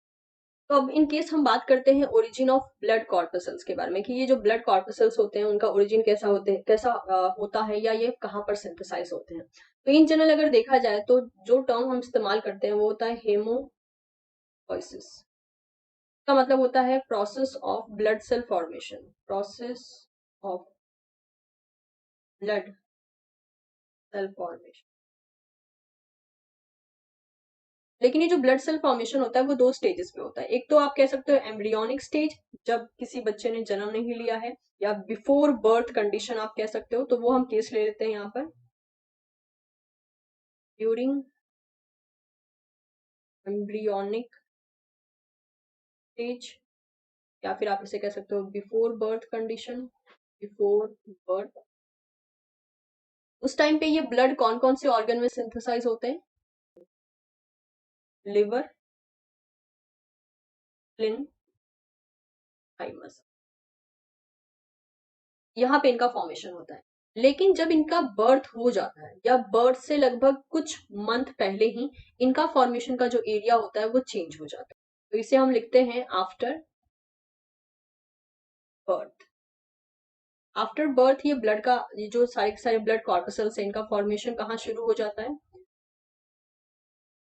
बोन मैरो, या फिर आप कह सकते हो और by marrow of rib, blood और वर्टेब्री। इस तरीके से हमने देखा कि इनका ओरिजिन कैसा होता है, लेकिन इनके ओरिजिन की कहानी और भी बहुत ही लंबी चलती है कि ये फॉर्म कैसे होते हैं, किस से फॉर्म होते हैं, सारी कहानी यहाँ पर चलती है। तो मैं एक आपके सामने टेबल रिप्रेजेंट करती हूँ, उसकी मदद से जो है आपको बहुत सी चीजें क्लियर हो जाएंगी कि कौन से ब्लड सेल्स कहाँ से और कैसे फॉर्म होते हैं। तो ये टेबल मैंने आपके सामने रखा है, जो कि आपको बहुत ही मदद करेगा इस चीज को समझने में कि ब्लड सेल का फॉर्मेशन कैसे होता है, मतलब ओरिजिन की हम बात करें तो सबसे पहले अगर हम बात करें तो जिस सेल से ये ब्लड सेल्स फॉर्म होते हैं या ब्लड कॉर्पसल्स का बनना डिसाइड होता है, उसे हम बोलते हैं pluripotent stem cell. So these are the type of stem cell only. Pluripotent क्यों कहा गया? क्योंकि ये बहुत से सेल को ओरिजिनेट करते हैं, ठीक है। तो प्लूरीपोटेंट स्टेम सेल होता है, यहाँ पे बहुत से शॉर्टकट में टर्म्स यूज किए गए हैं, जैसे कि होगा CFUE, मतलब कॉलोनी फॉर्मिंग यूनिट, जो कि इरिथ्रोसाइट बनाएगा। तो CFUE एक टाइप का सेल का पॉपुलेशन ही हुआ जो कि आगे चल के इरिथ्रोसाइट बनाएगा। अगर CFU के आगे MEG लग गया, मतलब कि वो मेगा कार्योसाइट्स बनाएगा, और वो मेगा कार्योसाइट्स आगे चल के प्लेटिलेट्स में बदलेगा। Similar case with GM also, कि अगर ये ग्रैनुलोसाइट मैक्रोफाज बोलता है तो आगे चल के क्या बनेगा, ये हम एक एक करके यहाँ पर देखेंगे। मतलब कि ग्रैनुलोसाइट्स वाले जो सेल्स होते हैं जो कि RBC में पाए जाते हैं वो बनेंगे। तो इस ढंग से इन सबका डिविजन किया जाता है। तो प्लूरीपोटेंट स्टेम सेल को चेंज किया गया है माइलॉइड स्टेम सेल में एंड लिम्फॉइड स्टेम सेल में। यानी प्लूरीपोटेंट स्टेम सेल जब डिवाइड होता है तो दो टाइप का पॉपुलेशन क्रिएट होता है, myeloid stem cell and lymphoid stem cell. Myeloid stem cell कौन से होते हैं? जो कि एक्चुअल में रेड ब्लड सेल्स को बनाएंगे, ठीक है, प्लेटिलेट्स को बनाएंगे और साथ ही साथ मदद करेंगे ग्रैनुलोसाइट मैक्रोफाज बनाने में। अब इनका फर्दर डिवीजन होता है, जैसे कि पहले हम बात करते हैं CFUE यानी कॉलोनी फॉर्मिंग यूनिट इरिथ्रोसाइट। ये किस में बदलता है? ये बदलता है प्रो इरिथ्रोब्लास्ट में, ठीक है, प्रो इरिथ्रोब्लास्ट में ये बदलता है। उसके बाद जब ये मेच्योर हो रहा होता है तो अपने न्यूक्लियस को इजेक्ट कर देता है, यानी उस टाइम पे उसने अपना न्यूक्लियस जो है रिलीज कर दिया। यानी आप कह सकते हो मेच्योरिटी के फेज में जब ये गेन कर रहा होता है तो इमेच्योर से मेच्योर फेज में आता है, उस स्टेज तक आते हैं तो वो अपना न्यूक्लियस लूज कर देता है, और इसे हम बोलते हैं reticulocyte. After that it will converted into the red blood cells, जिसे हम इरिथ्रोसाइट कहते हैं। तो फाइनल जो हम RBC देखते हैं वो ये होता है। ओके, नेक्स्ट बात करते हैं सेकेंड वाले की, दैट इज CFU MEG यानी colony forming unit megakaryocytes. Megakaryocytes का कन्वर्जन होता है मेगा कार्योब्लास्ट में। CFU MEG का कन्वर्जन होता है मेगा कार्योब्लास्ट में, मेगा कार्योब्लास्ट कन्वर्ट हो जाता है मेगा कार्योसाइट्स में। ये ड्यूरिंग द डेवलपमेंट बता रहा है, मतलब कि जब इनका सिंथेसिस हो रहा होता है तो इस ढंग से ये पूरे के पूरे फॉर्म होते हैं। मेगा कार्योसाइट्स क्या करता है, आप देख सकते हैं इसके चारों तरफ छोटे छोटे से पिंचेस, मतलब कि छोटे छोटे से एक बल्जिंग जैसा जो अपीयरेंस होता है वैसा होने लगता है, और बाद में ये उससे हट जाते हैं फ्रेगमेंट के फॉर्म में, और ये कहलाने लगते हैं प्लेटिलेट्स। यानी अगर मैं कहूं कि इसका इमेच्योर फॉर्म क्या कहलाएगा तो आप बोलोगे मेगा कार्योसाइट या मेगा कार्योब्लास्ट कहलाएगा, ठीक है। नेक्स्ट बात करते हैं, माइलॉइड सेल का एक और फॉर्म आता है जिसे हम बोलते हैं मास्ट सेल। माइलॉइड सेल आगे चल के मास्ट सेल में भी बदल सकता है, जो कि मेनली एलर्जिक रिएक्शन के टाइम पे अपना रोल दिखाता है। इसके अलावा CFUGM, इसकी अगर हम बात करते हैं तो इसका कन्वर्जन होता है इओसिनोफिलिक माइलोब्लास्ट में। इओसिनोफिलिक माइलोब्लास्ट क्या करता है, आगे चल के कन्वर्ट हो जाता है इओसिनोफिल्स में। सिमिलर केस ये कन्वर्ट होता है बेसोफिलिक माइलोब्लास्ट में, जो कि आगे चल के कन्वर्ट हो जाता है बेसोफिल्स में। फिर ये माइलोब्लास्ट में चेंज होता है, जो कि आगे चल के न्यूट्रोफिल्स में कन्वर्ट होता है। इसी को हम बोलते हैं ग्रैनुलर ल्यूकोसाइट, क्योंकि इसके पास आप देख सकते हैं स्ट्रक्चर जो है ग्रैन्यूल्स, इसमें ग्रैनुलर फॉर्म में इनका पूरा स्ट्रक्चर पाया जाता है। इनका पूरा आप कह सकते हो कि जो मॉर्फोलॉजी होती है वो बिल्कुल वैसे ही देखने मिलेगी। नेक्स्ट बात करते हैं मोनोसाइट्स का। तो नेक्स्ट जो CFUGM यानी ग्रैनुलोसाइट मैक्रोफाज की बात करें तो ये मोनोसाइट में बदलता है, और मोनोसाइट ही आगे चल के मोनोसाइट बेसिस पे या तो सर्कुलेट करता है या फिर टिश्यू, एक पर्टिकुलर टिश्यू में एंटर करने के बाद वो फॉर्म ले लेता है मैक्रोफाज। लिम्फोइड स्टेम सेल की बात करें तो ये T लिम्फोब्लास्ट में चेंज हो सकता है, T लिम्फोब्लास्ट से ये T लिम्फोसाइट या T सेल्स में बदल सकता है। नेक्स्ट बात करते हैं, ये B लिम्फोब्लास्ट में चेंज होगा, B लिम्फोब्लास्ट से B lymphocyte oblique B cells में बदलेगा। थर्ड NK लिम्फोब्लास्ट में बदलेगा ये, उसके बाद जो है ये नॉर्मल किलर सेल जिसे हम एनके सेल्स कहते हैं इसमें चेंज हो जाएगा। और बी सेल्स ही आगे चल के जब मेच्योर होती है या डिफ्रेंशिएट होती है तो ये प्लाज्मा सेल्स का फॉर्मेशन करते हैं। तो आपने देखा कि हमने सारी चीजों को कैसे कैसे कनेक्ट किया, and this is what mention here, that is the blood cell production is called hemopoiesis occur mainly in the red bone marrow after birth। तो बर्थ के बाद जो है इसका मेजर लोकेशन जो होता है वो है रेड बोन मैरो, वहां पे ये ज्यादा इसका सिंथेसिस होता है, लेकिन बिफोर बर्थ ये देखने को मिलता है लिवर, स्प्लीन एंड थाइमस में इसका प्रोडक्शन होता है। तो इस ढंग से हमने देख लिया कि ये काम कैसे कर रहे हैं। मेक श्योर इनकी जो सेल्फ लाइफ है उसी टाइम पे ये फॉर्म भी रहते हैं, उसके बाद इनका डिग्रेडेशन भी होता है एंड रिमूवल भी होता है। अब रही ये बात कि क्या ये सारी चीजें याद करने का करने की क्या जरूरत है, ये जो भी हमने अभी क्लासिफिकेशन पढ़ा, तो आंसर इज नो, सब कुछ आपको याद करने का जरूरत नहीं है। हाँ, जो चीजें पूछी जाती हैं वो ये कि अगर मेक श्योर अगर मैक्रोफाज बन रहा है तो वो इन तीनों में से किससे बन सकता है। ये जो यहाँ पे आपको देखने को मिल रहा है ये पोर्शन, इन तीनों में से किसकी मदद से मैक्रोफाज बन सकता है। तो आप देखिए मैक्रोफाज यहाँ किससे बन रहा है, मैक्रोफाज बन रहा है GFU-GM यानी सॉरी CFU-GM यानी colony forming units granulocyte macrophage. ठीक है, इस तरीके से जो है ये बन रहा है। Similar case with CFU MEG अगर बोल देता है तो प्लेटलेट्स कहां से बन रहा है, तो वो CFU MEG से बन रहा है। तो they are the initial cells which are actually helping. तो अगर ग्रीन कलर की बात करें तो आप देख सकते हो these are the progenitor cells. तो जितने भी ग्रीन कलर में आप देख रहे हो these are the progenitor cells हो गए। और उसके बाद जो सेल्स है, मतलब ये वाले एरिया के जो सेल्स हैं, अगर मैं थोड़ा सा इसको लिखना चाहूँ, ठीक है, ये जो इधर वाले सेल्स थे ये वाले, ठीक है, इसके बाद ये वाले, ये सब कौन थे, ये थे प्रोजेनाइटर सेल। ठीक है, एंड इसके बाद जो ये वाला पोर्शन था, अगर मैं इसको किसी और कलर से दिखाऊं आपको, ब्लू कलर से दिखाती हूँ, ये वाला जो पूरा का पूरा लाइन था वो था प्रीकर्सर सेल्स, हम ब्लास्ट्स भी कहते हैं। हर एक वर्ड में जो है ब्लास्ट ब्लास्ट लगा हुआ है। एंड इसके बाद जो मिला है वो मिला है फॉर्म्ड एलिमेंट और सर्कुलेटिंग ब्लड। जो ये वाला एरिया मिला है वो, मतलब कि लास्ट में जो आपको दिख रहा है, these are the formed element और सर्कुलेटिंग ब्लड। एंड फाइनली जो लास्ट में मिला है, these are the tissue cells, जो कि टिश्यू में एक फॉर्म में पाए जाएंगे। हमने अब लगभग सारी चीजों के बारे में बात कर लिया है, ब्लड में क्या क्या चीजें पाई जाती हैं, क्या क्या फैक्टर्स होते हैं। अब थोड़ा सा समरी ले लेते हैं। ठीक है, समरी आपको मदद करेगा चीजों को याद करने में और साथ ही साथ मेन पॉइंट पे फोकस करने में, क्योंकि जब हम चीजों को पढ़ते हैं तो हम बहुत कुछ पढ़ते हैं, लेकिन फोकस वाला एरिया कहाँ होना चाहिए वो हमें गिनी चुनी चीजों पे ही रखना पड़ता है। तो जैसे कि हमने देखा था कि ब्लड के 2 पार्ट होते हैं, राइट। अगर हम इस तरीके से बनाना चाहें तो ब्लड के लगभग हमने देखे थे 2 पार्ट होते हैं। ब्लड को हम 2 पार्ट में डिवाइड कर रहे थे, एक था प्लाज्मा। प्लाज्मा के लिए भी मैंने आपको एक ऐसा ही टेबल जो है दिखाया था। और दूसरा फैक्टर होता है इसका ब्लड कॉर्पसेल्स, जिसको हम बोलते हैं ब्लड कॉर्पसेल्स। ब्लड कॉर्पसेल्स को ही हम फॉर्म्ड एलिमेंट के नाम से जानते हैं, और इसी को हमने 3 पार्ट में डिवाइड किया है। एक था RBC था, दूसरा WBC एंड तीसरा था प्लेटिलेट्स, PTL लिख देती हूँ उसको। तो हमने प्लाज्मा के लिए तो ऐसा टेबल रीड कर लिया था, जो जो मेन पॉइंट थे। अब हम इन तीनों के बारे में देखते हैं कि इन तीनों की प्रॉपर्टी क्या है। एक ढंग से आप कह सकते हो अभी जितना भी हमने डिटेल डिस्कस किया है उसका ये एक समरी की तरह काम करेगा। ठीक है, तो लेट्स प्रोसीड। ओके, सबसे पहले हम बात करते हैं रेड ब्लड सेल की, जिसे हम RBC कहते हैं, और या फिर हम इसे इरिथ्रोसाइट भी कहते हैं। नंबर की बात करें तो 4.8 मिलियन पर म्यूएल पाया जाता है फीमेल्स के अंदर, 4.5 मिलियंस पाया जाता है पर म्यूएल इन द मेल्स। ठीक है, कैरेक्टरिस्टिक बताया जा चुका है ऑलरेडी, बाई कॉनकेव शेप का होता है, बिना किसी न्यूक्लियस का। सेल्फ लाइफ इसकी 128 डेज की होती है। फंक्शंस की बात करें तो haemoglobin with RBC transporter most oxygen and part of the carbon dioxide in the blood।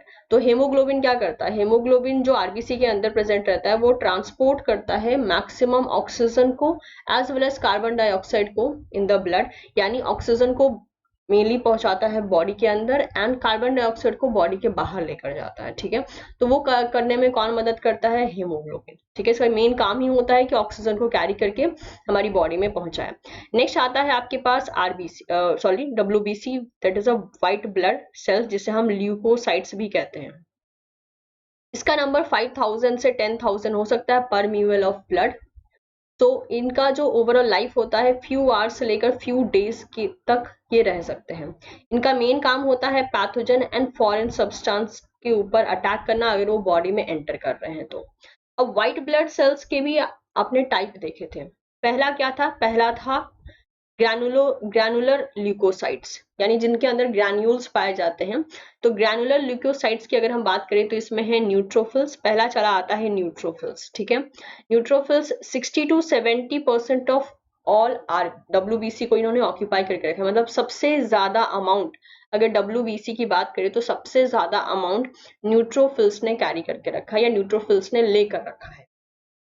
Next eosinophils की देखिए 2 to 4% है एंड बेसोफिल्स 0.5 to 1% है। मतलब कि अगर मैं अब इसको इस तरीके से लिखना चाहूँ इंक्रीजिंग या डिक्रीजिंग फॉर्म में, तो डब्ल्यूबीसी में जो भी ग्रैन्युलर ल्यूकोसाइट्स पाए जाते हैं उनमें सबसे ज्यादा नंबर न्यूट्रोफिल्स का होता है।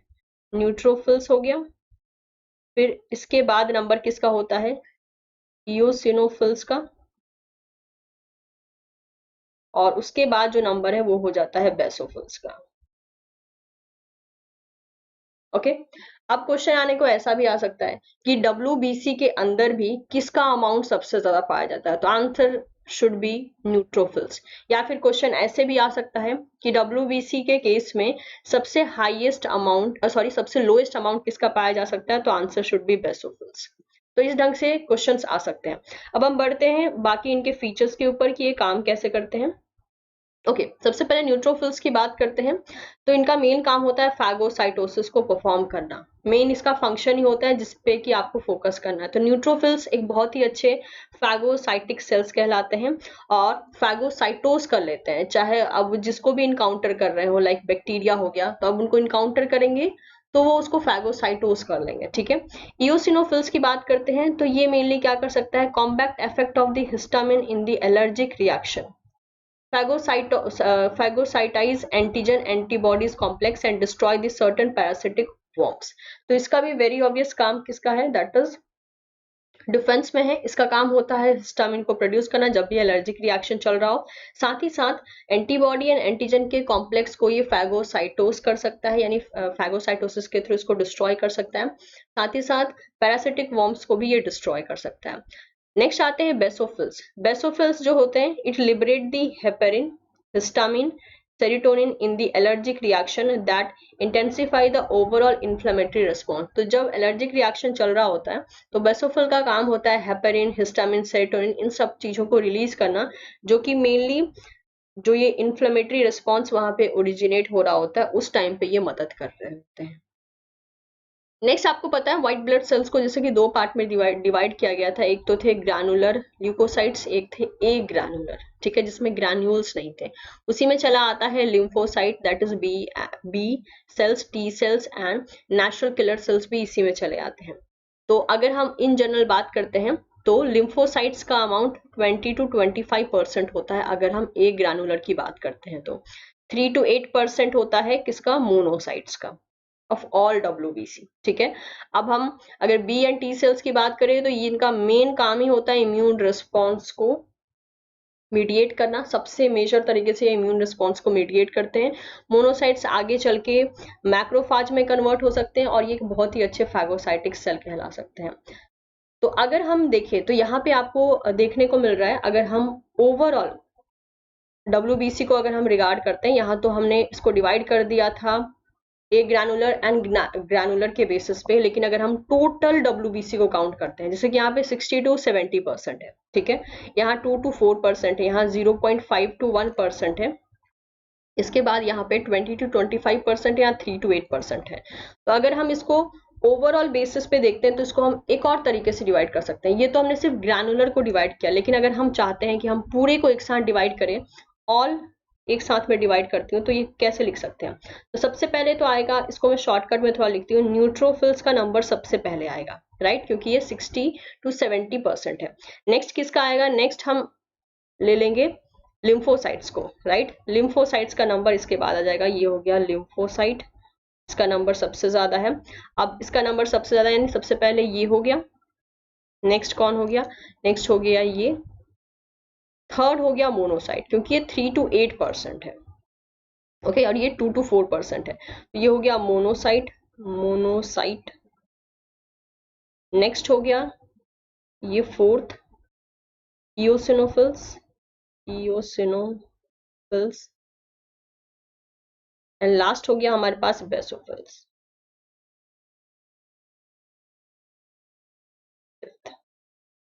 देखिए हमने 2-3 तरीके से इसको डिवाइड कर लिया, राइट। तो यहाँ से आप क्वेश्चन आप खुद समझ सकते हैं कितने तरीके से ओरिजिनेट हो सकते हैं। अगर कहता है इन द ओवरऑल WBC क्या सीक्वेंस होगा, कौन सबसे ज्यादा अमाउंट में पाया जाता है, तो आंसर शुड बी न्यूट्रोफिल्स। अगर पूछता है कि WBC के केस में भी ग्रैनुलर ल्यूकोसाइट में कौन सबसे ज्यादा पाया जाएगा, तो भी न्यूट्रोफिल्स ही होगा। लेकिन अगर क्वेश्चन आपसे ये पूछता है कि WBC के केस में ए ग्रैनुलर ल्यूकोसाइट्स में सबसे ज्यादा अमाउंट किसका है, तब लिम्फोसाइट का होगा। क्योंकि अगर वो ये मेंशन करता है तब आपका आंसर ये होगा, लेकिन अगर वो ओवरऑल मेंशन कर रहा है तब तो आप आंसर न्यूट्रोफिल्स ही दोगे। ये छोटी छोटी सी चीजें हैं जिसका आपको ध्यान रखना जरूरी है। टोटल के बेसिस पे ये जाएगा, ठीक है, और ग्रैनुलर के बेसिस पे ये जाएगा। और अगर यहाँ पे बात करते हैं तो यहाँ पे लिम्फोसाइट ज्यादा होता है मोनोसाइट से, तो हम ये कह सकते हैं कि ए ग्रैनुलर के बेसिस पे ये जाएगा। तो अब क्वेश्चन किसी भी तरीके से आए, यहाँ से 4 से 8 तरीका बन सकता है क्वेश्चन पूछने का। अब जैसा क्वेश्चन पूछेगा आपको अपने आंसर्स को वैसे ही देना पड़ेगा। बट यस, इस पे क्वेश्चंस आते हैं, चाहे ICMR हो, DBT हो, बार एग्जाम हो, सभी एरिया में इस एरिया से क्वेश्चन आते हैं। CSIR भी पार्ट बी में इस एरिया से क्वेश्चन पूछता है। तो यहाँ से क्वेश्चन बनने के एरिया आप खुद देख सकते हैं, बहुत सारे हैं। Yes, this is a little bit complex, क्योंकि याद रखने वाली बहुत सी चीजें हैं, बट टफ नहीं है। सिर्फ कॉम्प्लेक्सिटी है थोड़ी सी, बट टफ नहीं है। नेक्स्ट आपको लेकर चलते हैं हम प्लेटलेट्स पे। अब प्लेटलेट्स की कहानी तो बहुत ही आसान है। प्लेटलेट्स का नंबर लगभग आपको देखने को मिल जाएगा 1.5 लाख से लेकर 4 लाख तक पर म्यूएल में, ठीक है। 4 लाख मिल सकता है, 3 लाख मिल सकता है, ठीक है। तो ये इतना कुछ वैरी कर सकता है। इसके अलावा अगर बात करते हैं तो इसके पास भी न्यूक्लियस नहीं होता है, ठीक है, और ये फ्रेगमेंट फॉर्म में ओरिजिनेट होते हैं। नेक्स्ट क्लास में जब हम बात करेंगे regarding the blood clotting factor, तो वहां पे भी ये चीजें हमें देखने को मिलेंगी। अब प्लेटलेट्स का काम क्या होता है, हीमोस्टैसिस को मेंटेन करना, मतलब मेनली अगर बात करते हैं तो ब्लड क्लॉटिंग करवाना, ठीक है। जब भी बहुत ज्यादा ब्लड लॉस हो रहा होता है तो उस टाइम पे ब्लड क्लॉटिंग करवा के प्लेटलेट्स हेल्प कर रहा होता है एक्सेस ब्लड का लॉस ना करने में। तो इस तरीके से हमने देख लिया कि ये काम कैसे कर रहे हैं, चाहे वो WBC हो, RBC हो या फिर प्लेटलेट्स हो, सबके मेजर फंक्शन मैंने यहाँ पे डिफाइन किए हैं। अब चाहे तो यहाँ बहुत कुछ लिखा है, सभी चीज को पढ़ सकते हैं, लेकिन मैंने मेन चीज को हाईलाइट किया है जो कि आपके एग्जाम में आपकी मदद कर सकता है। Fine, okay. सो अब क्वेश्चन आंसर की तरफ चलते हैं। कुछ यहाँ पे क्वेश्चन आंसर आपके लिए रखे गए हैं प्रीवियस ईयर से, कुछ DBT के लिए गए हैं, कुछ CSR के लिए गए हैं। इतना ही क्वेश्चन नहीं है, और भी बहुत से क्वेश्चन हैं, आप खोजिए और उसको सॉल्व कीजिए। मुझे जितने क्वेश्चन मिले, मतलब इस टाइम में जितने अरेंज हो पाए मैंने उतने अरेंज किए हैं, तो आप इसको गो थ्रू कर सकते हैं। जैसे कि यहाँ पे क्वेश्चन में लिखा है which statement is not correct, ठीक है, which statement is not correct for blood के लिए यहाँ पे कौन सा स्टेटमेंट करेक्ट नहीं है। लेट्स सी क्या क्या बोल के रखा है। Mature RBC is of a larger size as compare to its precursor cell. Precursor cell के कंपैरिजन में जो मेच्योर RBC है उसका साइज बढ़ जाता है। This is a first statement, okay. So अभी तक हमने ऐसा कुछ पढ़ा नहीं है, RBC के बारे में इतना डिटेल पढ़ा नहीं है कि हम साइज के बारे में बात कर सके। But I will tell you कि इसका आंसर क्या होगा।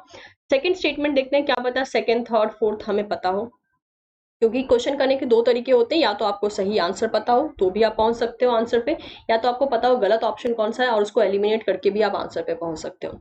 तो सेकंड में देखते हैं, बोला है platelets play important role in the blood clotting. Yes, अभी पढ़ा हमने, प्लेटलेट्स का एक बहुत ही मेजर रोल होता है ब्लड को क्लॉट करवाने में, ब्लड को जमाने में, जब भी कोई डैमेज होता है या फिर ब्लड का एक्सपोजर जब एयर के साथ हो रहा होता है। तो यहाँ पे पूछा था नॉट करेक्ट, बट सेकेंड वाला तो करेक्ट है। सेकेंड देखिए न्यूट्रोफिल्स, थर्ड में बोला है neutrophils are the major phagocytic cell. Yes, अभी हमने देखा न्यूट्रोफिल जो है अच्छे खासे फैगोसाइटिक सेल माने जाते हैं, सी दिस, राइट। तो यहाँ पे आंसर क्या हो गया, ये भी सही हो गया, ये स्टेटमेंट भी लगभग सही हो गया। फोर्थ में बोला है basophils are present in least amount. Basophils least amount में प्रेजेंट होता है, देखिए जरा हर केस में। अगर हम ओवरऑल लेके चलते हैं तो भी उस केस में बेसोफिल्स लीस्ट अमाउंट में है, और ऐसे भी लीस्ट अमाउंट में है, राइट। तो ये भी क्या हो गया, ये भी सही हो गया। Yes, this is also true. यानी पहला ऑप्शन गलत देख रखा, क्योंकि बाकी 3 ऑप्शन तो सही है, यानी हमारे नॉलेज में जो स्टेटमेंट आया वो सारा स्टेटमेंट सही है। यानी शायद जिस स्टेटमेंट के बारे में हमें पता नहीं है बट वो शायद रॉन्ग है। तो मैं आपको इसका फंडा बताती हूँ, होता क्या है। जब प्रिकर्सर सेल से आरबीसी बन रहे होते हैं तो इनिशियल टाइम में आरबीसी जो प्रिकर्सर आरबीसी होती हैं या फिर इमेच्योर आरबीसी होती हैं उनका साइज लार्ज होता है, लेकिन वो जैसे जैसे आगे चल के मेच्योर आरबीसी में बदलती हैं, मेच्योर आरबीसी, तो इनका साइज स्मॉल हो जाता है। This is a exact case. कभी मुझे मौका मिला तो आई विल बी ट्राइंग कि मैं आपको आरबीसी का मैच्योरेशन केस समझाऊं। तो अभी के लिए इतना जान के रख लीजिए कि जब आरबीसी बनना शुरू होती हैं कॉलोनी फॉर्मिंग यूनिट के थ्रू, तो देखा ये जाता है कि जो स्टार्टिंग का आरबीसी है that is in the immature form या प्रीकर्सर फॉर्म, वो लार्ज होता है साइज में। जब मेच्योर बन जाती हैं या फाइनल स्टेज में पहुंच जाती हैं तो वो हो जाती हैं स्मॉल। लेकिन यहाँ पे उल्टा लिखा गया है, मेच्योर आरबीसी इज लार्जर लिखा गया, but no, it is smaller. Okay, हमारा आंसर हो गया फर्स्ट, क्योंकि पूछा था कौन सा इनकरेक्ट होगा। नेक्स्ट क्वेश्चन की तरफ पहुंचते हैं। नेक्स्ट है डीबीटी से लिया गया है ये question. Which of the following leucocytes, यानी बात की गई है डब्ल्यूबीसी की, is present in highest number in the human blood. अब देखिए यहाँ पे कुछ मेंशन नहीं किया है ग्रैनुलर के बारे में या ए ग्रैनुलर, कुछ मेंशन नहीं किया, इसने ओवरऑल डब्ल्यूबीसी के बारे में पूछा है इन अ ह्यूमन ब्लड। तो हमारा क्या था, हमने देखा था कि पहले न्यूट्रोफिल्स आता है, फिर लिम्फोसाइट आता है, राइट। लिम्फोसाइट के बाद हमने मोनोसाइट देखा था, मोनो के बाद हमने इयोसिनोफिल देखा था, उसके बाद हमने बेसोफिल्स देखा था। ये था केस। तो हमको पता है न्यूट्रोफिल्स का नंबर सबसे हाईएस्ट होता है, तो हमारा आंसर फर्स्ट हो जाएगा। तो ये एकदम डायरेक्ट क्वेश्चन है, और आप देख रहे हैं क्यों आपको इतना डिटेल में पढ़ाया गया, क्योंकि क्वेश्चंस भी इतने ही डिटेल में आते हैं। अब चाहे आप किसी भी एग्जाम का प्रिपरेशन कर रहे हो, ब्लड एरिया से क्वेश्चन हर एक एग्जाम में आता है। कोई एग्जाम ऐसा नहीं है कि आप उसको बिना मतलब पढ़े जो है आप क्वेश्चन कर पाओ। ओके, ये नेक्स्ट क्वेश्चन आपके लिए है, आप मुझे इसका आंसर कमेंट बॉक्स में दोगे। दो क्वेश्चन मैंने आपसे करवाए हैं, और भी बहुत से क्वेश्चन हैं, सर्च कीजिए और उसको सॉल्व करने की कोशिश कीजिए। अगर कुछ बहुत एक्स्ट्रा आ जाता है, इन केस अगर बहुत कुछ एक्स्ट्रा आया भी हुआ है, तो आप थोड़ा बहुत यहाँ वहां से सर्च करके उसके आंसर्स को दे सकते हैं। बट हाँ, कोशिश यही पूरी की है मैंने कि मैक्सिमम क्वेश्चन को यहाँ पर मतलब ऐसे कंसेप्ट को कवर अप किया जाए कि मैक्सिमम क्वेश्चन यहाँ पे सॉल्व हो जाए। लेकिन ये क्वेश्चन आपके लिए है, आप इसको पढ़िए और इसका आंसर आप मुझे कमेंट सेक्शन में देंगे, इसी वीडियो के कमेंट सेक्शन में देंगे, तो सॉल्व हो जाएगा आपसे ये क्वेश्चन, आराम से सॉल्व हो जाएगा। यस, और ये क्वेश्चन आपसे पूछा गया है जो लास्ट मास्टर क्लास हुआ है, लास्ट मास्टर क्लास 1, 2 एंड 3, इस तीनों पे बेस्ड होके ये क्वेश्चन पर्टिकुलर अराइज हुआ है, और ये क्वेश्चन डीबीटी में पूछा जा चुका है। ठीक है, काफी ज्यादा इंटरेस्टिंग क्वेश्चन है, आप मुझे कमेंट सेक्शन में इसका आंसर बता सकते हैं। साथ ही साथ ये भी जरूर बताइएगा कि आपको ये क्लासेस कैसी लग रही हैं, कितनी हेल्पफुल हो रही है। मिलते हैं आपसे नेक्स्ट वीडियो में एक और नए कंसेप्ट के साथ। ये थी कहानी आपके ब्लड फिजियोलॉजी की, सब कुछ हमने कवर किया, starting with what is blood, blood के कंपोनेंट क्या है, उस कंपोनेंट को हमने फर्दर डिवाइड किया, सबको डिटेल में देखा, और सबका हमने फॉर्मेशन स्टेप भी देखा, ये था ओरिजिन की फॉर्म कैसे। तो इसके साथ हम ये वीडियो एंड करते हैं। वीडियो पसंद आया हो तो इसे लाइक जरूर किया कीजिए, बिकॉज आपका लाइक जो है वो समहाउ मुझे इनकरेज करता है कि मैं आपके लिए और भी ज्यादा मेहनत कर सकती हूँ इस मामले में। तो उसके अलावा अगर आपको वीडियो पसंद आती है तो आप अपने दोस्तों के साथ भी शेयर कर सकते हैं, and don't forget to subscribe कीजिए। Thank you so much everyone, मिलते हैं बहुत ही जल्द नेक्स्ट वीडियो।